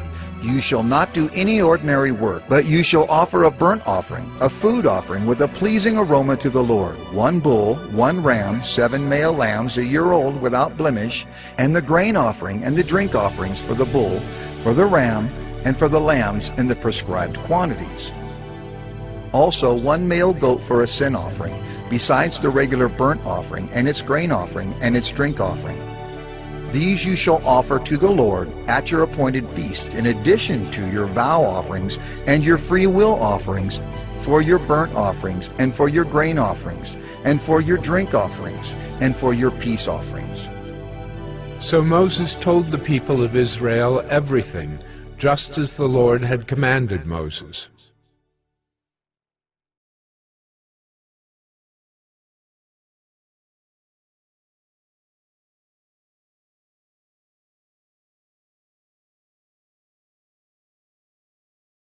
Numbers 30. Moses spoke to the heads of the tribes of the people of Israel, saying, This is what the Lord has commanded. If a man vows a vow to the Lord, or swears an oath to bind himself by a pledge, he shall not break his word. He shall do according to all that proceeds out of his mouth. If a woman vows a vow to the Lord and binds herself by a pledge while within her father's house in her youth, and her father hears of her vow and of her pledge by which she has bound herself, and says nothing to her, then all her vows shall stand, and every pledge by which she has bound herself shall stand. But if her father opposes her on the day that he hears of it, no vow of hers, no pledge by which she has bound herself shall stand, and the Lord will forgive her, because her father opposed her. If she marries a husband while under her vows, or any thoughtless utterance of her lips by which she has bound herself, and her husband hears of it and says nothing to her on the day that he hears, then her vows shall stand, and her pledges by which she has bound herself shall stand. But if on the day that her husband comes to hear of it, he opposes her, then he makes void her vow that was on her, and the thoughtless utterance of her lips by which she bound herself, and the Lord will forgive her. But any vow of a widow or of a divorced woman, anything by which she has bound herself shall stand against her. And if she vowed in her husband's house, or bound herself by a pledge with an oath, and her husband heard of it and said nothing to her, and did not oppose her, then all her vows shall stand, and every pledge by which she bound herself shall stand.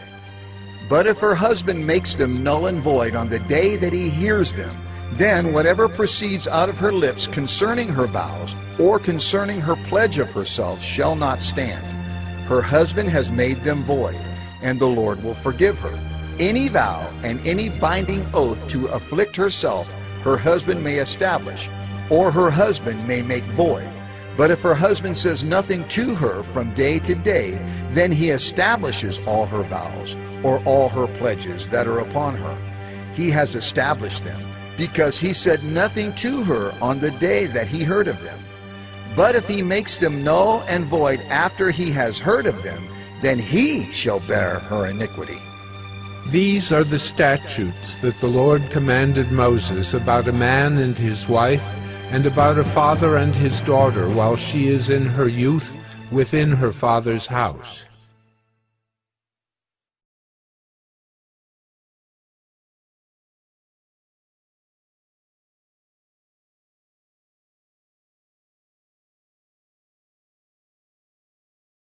Numbers 31. The Lord spoke to Moses, saying, Avenge the people of Israel on the Midianites. Afterward you shall be gathered to your people. So Moses spoke to the people, saying, Arm men from among you for the war, that they may go against Midian, to execute the Lord's vengeance on Midian. You shall send 1,000 from each of the tribes of Israel to the war. So there were provided out of the thousands of Israel 1,000 from each tribe, 12,000 armed for war. And Moses sent them to the war, 1,000 from each tribe, together with Phinehas, the son of Eleazar the priest, with the vessels of the sanctuary and the trumpets for the alarm in his hand. They warred against Midian, as the Lord commanded Moses, and killed every male.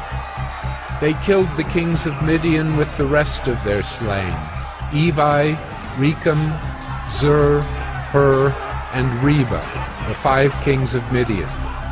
And they also killed Balaam the son of Beor with the sword. And the people of Israel took captive the women of Midian and their little ones, and they took as plunder all their cattle, their flocks, and all their goods. All their cities in the places where they lived, and all their encampments, they burned with fire, and took all the spoil and all the plunder, both of man and of beast. Then they brought the captives and the plunder and the spoil to Moses, and to Eleazar the priest, and to the congregation of the people of Israel, at the camp on the plains of Moab by the Jordan at Jericho. Moses and Eleazar the priest and all the chiefs of the congregation went to meet them outside the camp. And Moses was angry with the officers of the army, the commanders of thousands and the commanders of hundreds, who had come from service in the war. Moses said to them, Have you let all the women live? Behold, these, on Balaam's advice, caused the people of Israel to act treacherously against the Lord in the incident of Peor. And so the plague came among the congregation of the Lord. Now therefore, kill every male among the little ones, and kill every woman who has known man by lying with him. But all the young girls who have not known man by lying with him, keep alive for yourselves. Encamp outside the camp 7 days. Whoever of you has killed any person, and whoever has touched any slain, purify yourselves and your captives on the 3rd day and on the 7th day. You shall purify every garment, every article of skin, all work of goat's hair, and every article of wood. Then Eleazar the priest said to the men in the army who had gone to battle, This is the statute of the law that the Lord has commanded Moses. Only the gold, the silver, the bronze, the iron, the tin, and the lead, everything that can stand the fire, you shall pass through the fire, and it shall be clean. Nevertheless, it shall also be purified with the water for impurity, and whatever cannot stand the fire, you shall pass through the water. You must wash your clothes on the 7th day, and you shall be clean, and afterward you may come into the camp.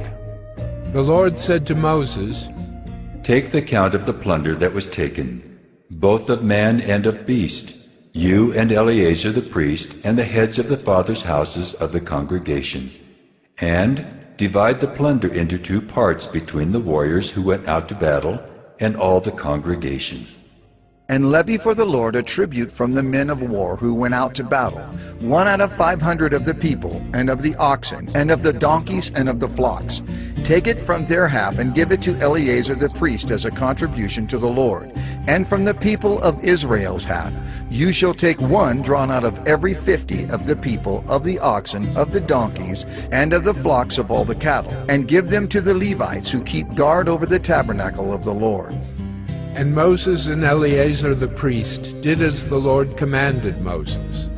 Now the plunder remaining of the spoil that the army took was 675,000 sheep, 72,000 cattle, 61,000 donkeys, and 32,000 persons in all, women who had not known man by lying with him. And the half, the portion of those who had gone out in the army, numbered 337,500 sheep.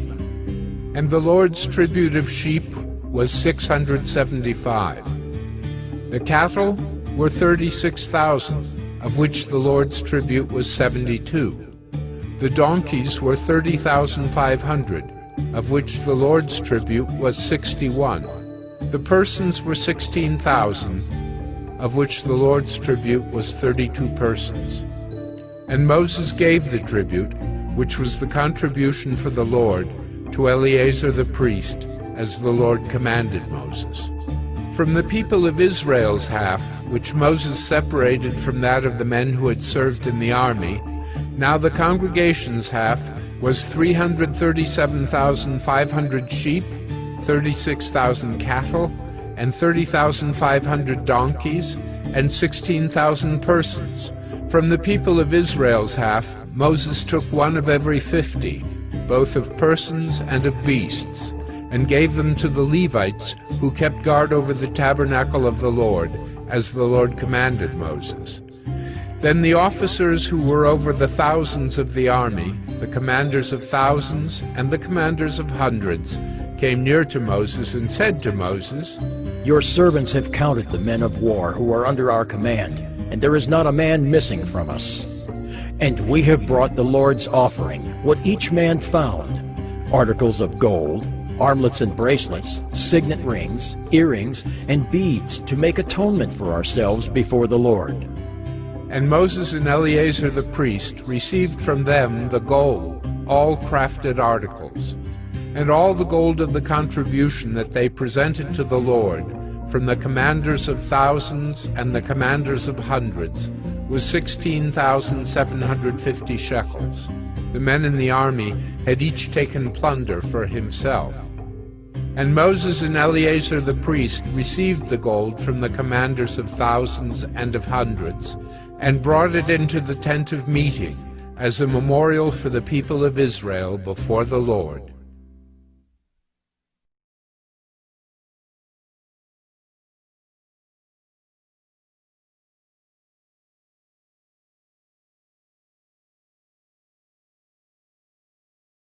Numbers 32. Now the people of Reuben and the people of Gad had a very great number of livestock, and they saw the land of Jazer and the land of Gilead, and behold, the place was a place for livestock. So the people of Gad and the people of Reuben came and said to Moses and to Eleazar the priest and to the chiefs of the congregation, Adaroth, Dibon, Jazer, Nimrah, Heshbon, Elealeh, Sebam, Nebo, and Beon, the land that the Lord struck down before the congregation of Israel, is a land for livestock, and your servants have livestock. And they said, If we have found favor in your sight, let this land be given to your servants for a possession. Do not take us across the Jordan. But Moses said to the people of Gad and to the people of Reuben, Shall your brothers go to the war while you sit here? Why will you discourage the heart of the people of Israel from going over into the land that the Lord has given them? Your fathers did this when I sent them from Kadesh Barnea to see the land. For when they went up to the valley of Eshcol and saw the land, they discouraged the heart of the people of Israel from going into the land that the Lord had given them. And the Lord's anger was kindled on that day, and he swore, saying, Surely none of the men who came up out of Egypt from 20 years old and upward shall see the land that I swore to give to Abraham, to Isaac, and to Jacob, because they have not wholly followed me. None except Caleb, the son of Jephunneh, the Kenizzite, and Joshua, the son of Nun, for they have wholly followed the Lord. And the Lord's anger was kindled against Israel, and he made them wander in the wilderness 40 years, until all the generation that had done evil in the sight of the Lord was gone. And behold, you have risen in your father's place, a brood of sinful men, to increase still more the fierce anger of the Lord against Israel. For if you turn away from following him, he will again abandon them in the wilderness, and you will destroy all this people. Then they came near to him and said, We will build sheepfolds here for our livestock, and cities for our little ones. But we will take up arms, ready to go before the people of Israel, until we have brought them to their place. And our little ones shall live in the fortified cities, because of the inhabitants of the land. We will not return to our homes until each of the people of Israel has gained his inheritance. For we will not inherit with them on the other side of the Jordan and beyond, because our inheritance has come to us on this side of the Jordan to the east. So Moses said to them, If you will do this, if you will take up arms to go before the Lord for the war, and every armed man of you will pass over the Jordan before the Lord until he has driven out his enemies from before him, and the land is subdued before the Lord, then after that you shall return and be free of obligation to the Lord and to Israel. And this land shall be your possession before the Lord. But if you will not do so, behold, you have sinned against the Lord, and be sure your sin will find you out. Build cities for your little ones, and folds for your sheep, and do what you have promised. And the people of Gad and the people of Reuben said to Moses, Your servants will do as my Lord commands. Our little ones, our wives, our livestock, and all our cattle shall remain there in the cities of Gilead.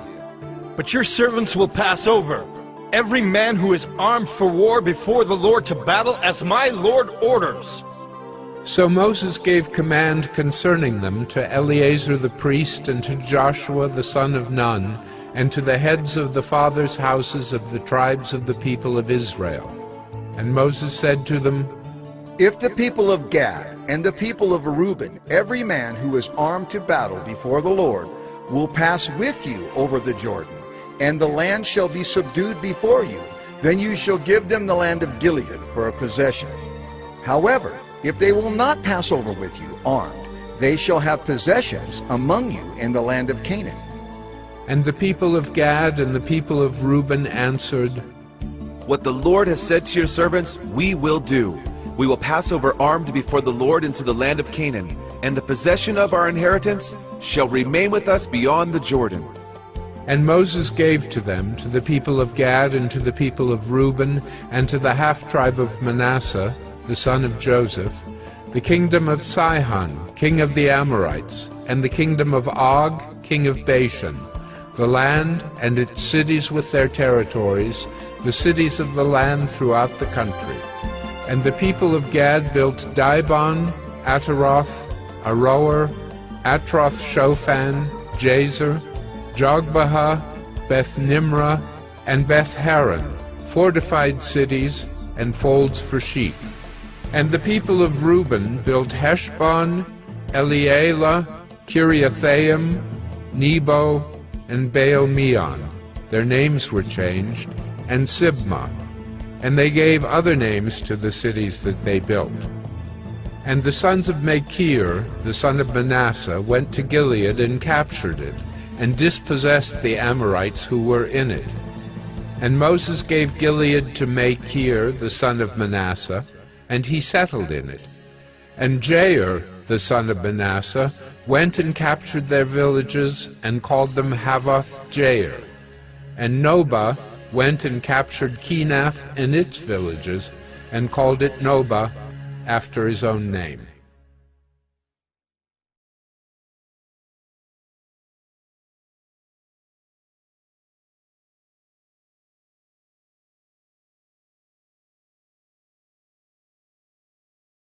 Numbers 33.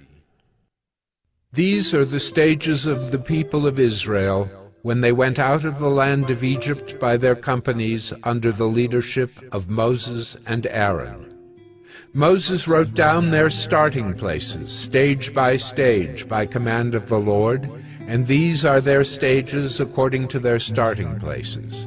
They set out from Ramesses in the first month on the 15th day of the first month. On the day after the Passover, the people of Israel went out triumphantly in the sight of all the Egyptians, while the Egyptians were burying all their firstborn, whom the Lord had struck down among them. On their gods also the Lord executed judgments. So the people of Israel set out from Ramesses and camped at Succoth. And they set out from Succoth and camped at Etham, which is on the edge of the wilderness. And they set out from Etham and turned back to Pi-hahiroth, which is east of Baal-zephon, and they camped before Migdol.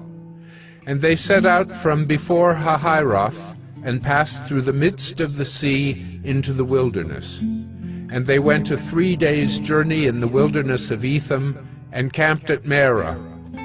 And they set out from Marah and came to Elim. At Elim there were 12 springs of water, and 70 palm trees, and they camped there. And they set out from Elim, and camped by the Red Sea.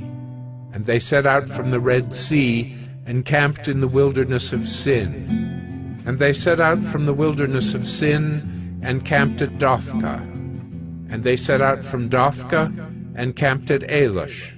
And they set out from Alush, and camped at Rephidim, where there was no water for the people to drink. And they set out from Rephidim, and camped in the wilderness of Sinai. And they set out from the wilderness of Sinai, and camped at Kibroth-Hattaavah. And they set out from Kibroth-Hattaavah, and camped at Hazeroth.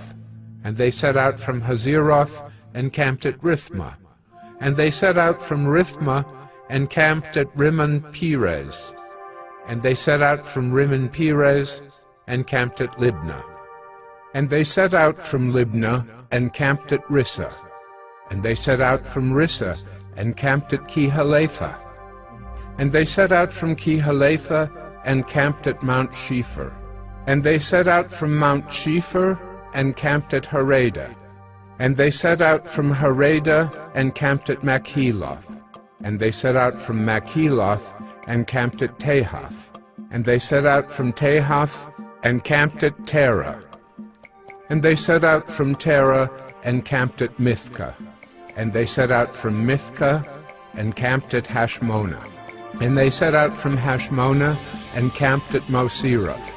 And they set out from Moserath, and camped at Beni-Jaakan. And they set out from Beni-Jaakan, and camped at Hor-Haggidgad. And they set out from Hor-Haggidgad, and camped at Jotbathah. And they set out from Jotbathah, and camped at Abrona. And they set out from Abrona, and camped at Ezion-Geber. And they set out from Ezion-Geber, and camped in the wilderness of Zin, that is, Kadesh. And they set out from Kadesh, and camped at Mount Hor, on the edge of the land of Edom. And Aaron the priest went up Mount Hor at the command of the Lord, and died there, in the 40th year after the people of Israel had come out of the land of Egypt, on the 1st day of the 5th month. And Aaron was 123 years old when he died on Mount Hor, and the Canaanite, the king of Arad, who lived in the Negeb in the land of Canaan, heard of the coming of the people of Israel. And they set out from Mount Hor, and camped at Zalmunna. And they set out from Zalmunna, and camped at Punon. And they set out from Punon, and camped at Oboth. And they set out from Oboth, and camped at Aya-Abarim, in the territory of Moab. And they set out from Ayim, and camped at Dibon-Gad. And they set out from Dibon-Gad, and camped at Almon-Diblathaim.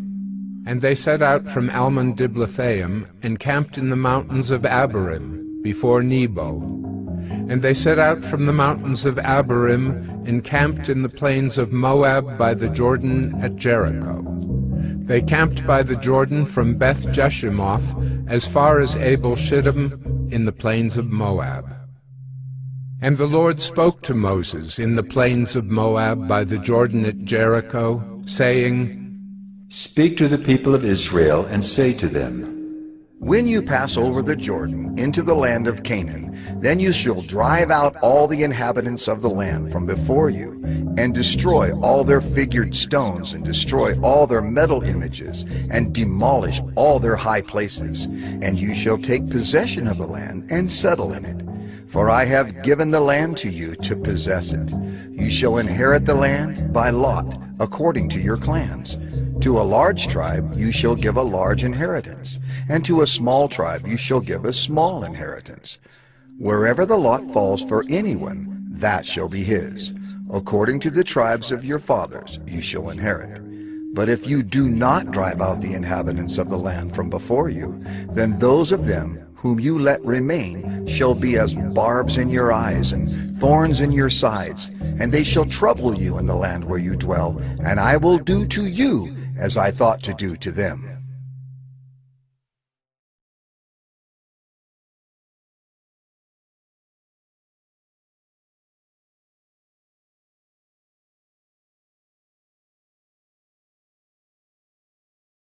Numbers 34.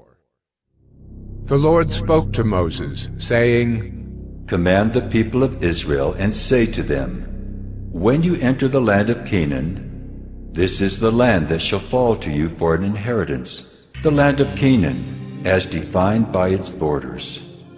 Your south side shall be from the wilderness of Zin alongside Edom, and your southern border shall run from the end of the Salt Sea on the east. And your border shall turn south of the ascent of Akrabah, and cross to Zin, and its limit shall be south of Kadesh Barnea.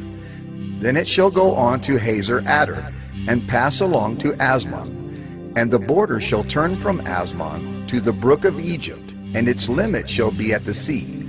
For the western border you shall have the great sea and its coast. This shall be your western border. This shall be your northern border. From the great sea you shall draw a line to Mount Hor. From Mount Hor you shall draw a line to Lebo-Hamath. And the limit of the border shall be at Zedad. Then the border shall extend to Ziphron, and its limit shall be at Hazer Enan. This shall be your northern border. You shall draw a line for your eastern border from Hazer Enan to Shepham. And the border shall go down from Shepham to Riblah on the east side of Ain. And the border shall go down and reach to the shoulder of the Sea of Kinnereth on the east. And the border shall go down to the Jordan, and its limit shall be at the Salt Sea. This shall be your land as defined by its borders all around. Moses commanded the people of Israel, saying, This is the land that you shall inherit by lot, which the Lord has commanded to give to the 9 tribes and to the half-tribe. For the tribe of the people of Reuben by fathers' houses, and the tribe of the people of Gad by their fathers' houses, have received their inheritance, and also the half-tribe of Manasseh. The 2 tribes and the half-tribe have received their inheritance beyond the Jordan, east of Jericho, toward the sunrise.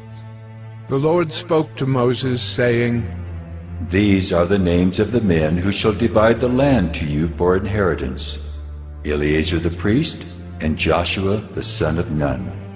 You shall take 1 chief from every tribe to divide the land for inheritance. These are the names of the men. Of the tribe of Judah, Caleb, the son of Jephunneh. Of the tribe of the people of Simeon, Shemuel, the son of Ammihud. Of the tribe of Benjamin, Elidad, the son of Kislon. Of the tribe of the people of Dan, a chief, Buckai, the son of Joglai. Of the people of Joseph, of the tribe of the people of Manasseh, a chief, Haniel, the son of Ephod. And of the tribe of the people of Ephraim, a chief, Kemuel, the son of Shiftan. Of the tribe of the people of Zebulun, a chief, Elizaphan, the son of Parnak. Of the tribe of the people of Issachar, a chief, Paltiel, the son of Azan. And of the tribe of the people of Asher, a chief, Ahihud, the son of Shalomai. Of the tribe of the people of Naphtali, a chief, Pedahel, the son of Ammihud. These are the men whom the Lord commanded to divide the inheritance for the people of Israel in the land of Canaan.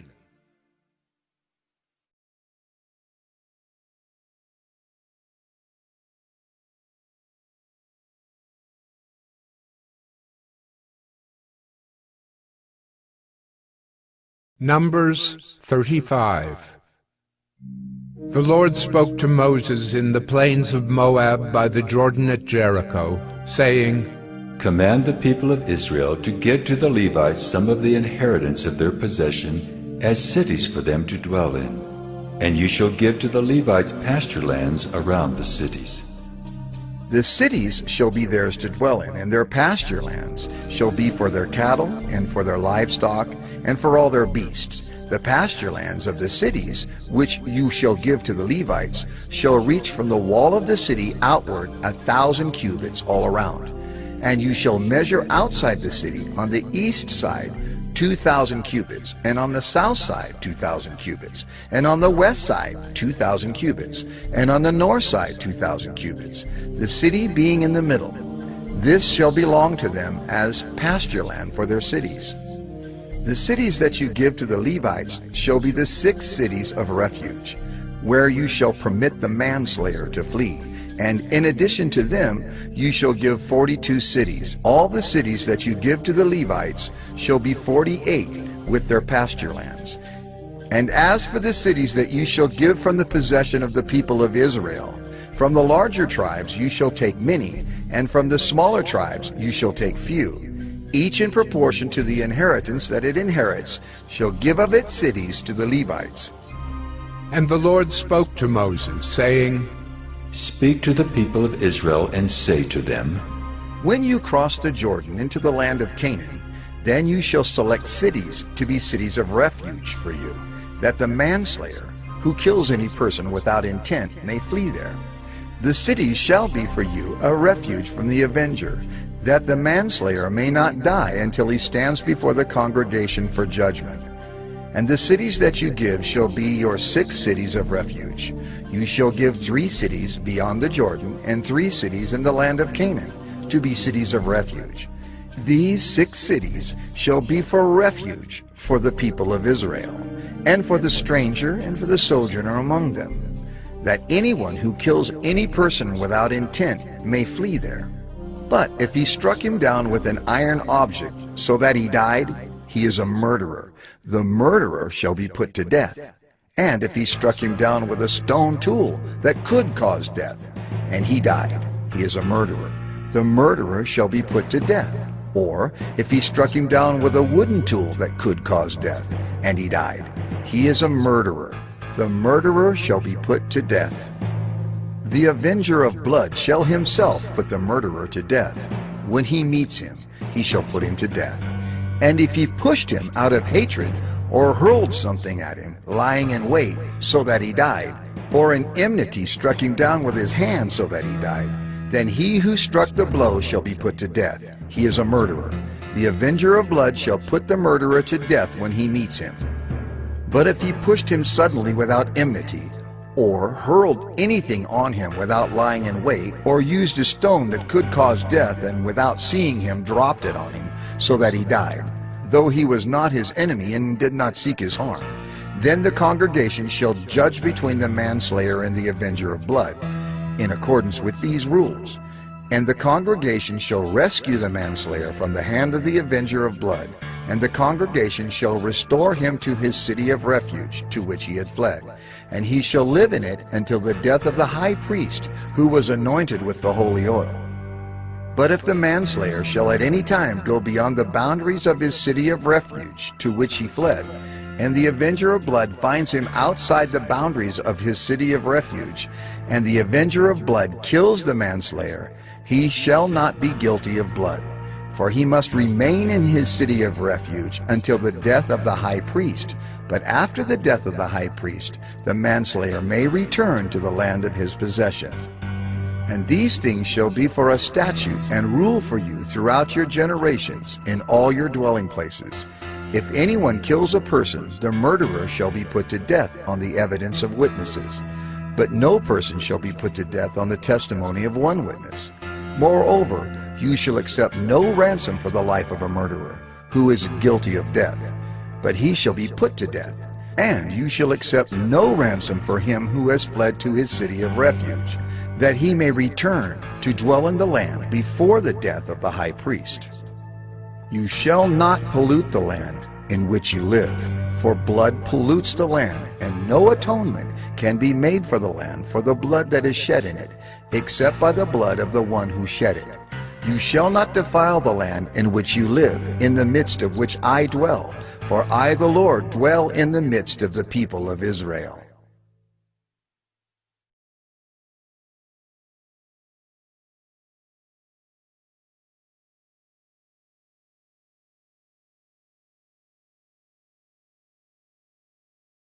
Numbers 36. The heads of the fathers' houses of the clan of the people of Gilead, the son of Machir, son of Manasseh, from the clans of the people of Joseph, came near and spoke before Moses and before the chiefs, the heads of the fathers' houses of the people of Israel. They said, The Lord commanded my Lord to give the land for inheritance by lot to the people of Israel. And my Lord was commanded by the Lord to give the inheritance of Zelophehad, our brother, to his daughters. But if they are married to any of the sons of the other tribes of the people of Israel, then their inheritance will be taken from the inheritance of our fathers and added to the inheritance of the tribe into which they marry. So it will be taken away from the lot of our inheritance. And when the Jubilee of the people of Israel comes, then their inheritance will be added to the inheritance of the tribe into which they marry, and their inheritance will be taken from the inheritance of the tribe of our fathers. And Moses commanded the people of Israel according to the word of the Lord, saying, The tribe of the people of Joseph is right. This is what the Lord commands concerning the daughters of Zelophehad. Let them marry whom they think best. Only they shall marry within the clan of the tribe of their father. The inheritance of the people of Israel shall not be transferred from one tribe to another. For every one of the people of Israel shall hold on to the inheritance of the tribe of his fathers. And every daughter who possesses an inheritance in any tribe of the people of Israel shall be wife to one of the clan of the tribe of her father, so that every one of the people of Israel may possess the inheritance of his fathers. So no inheritance shall be transferred from one tribe to another, for each of the tribes of the people of Israel shall hold on to its own inheritance. The daughters of Zelophehad did as the Lord commanded Moses. For Mahlah, Tirzah, Hoglah, Milcah, and Noah, the daughters of Zelophehad, were married to sons of their father's brothers. They were married into the clans of the people of Manasseh, the son of Joseph, and their inheritance remained in the tribe of their father's clan. These are the commandments and the rules that the Lord commanded through Moses to the people of Israel in the plains of Moab by the Jordan at Jericho.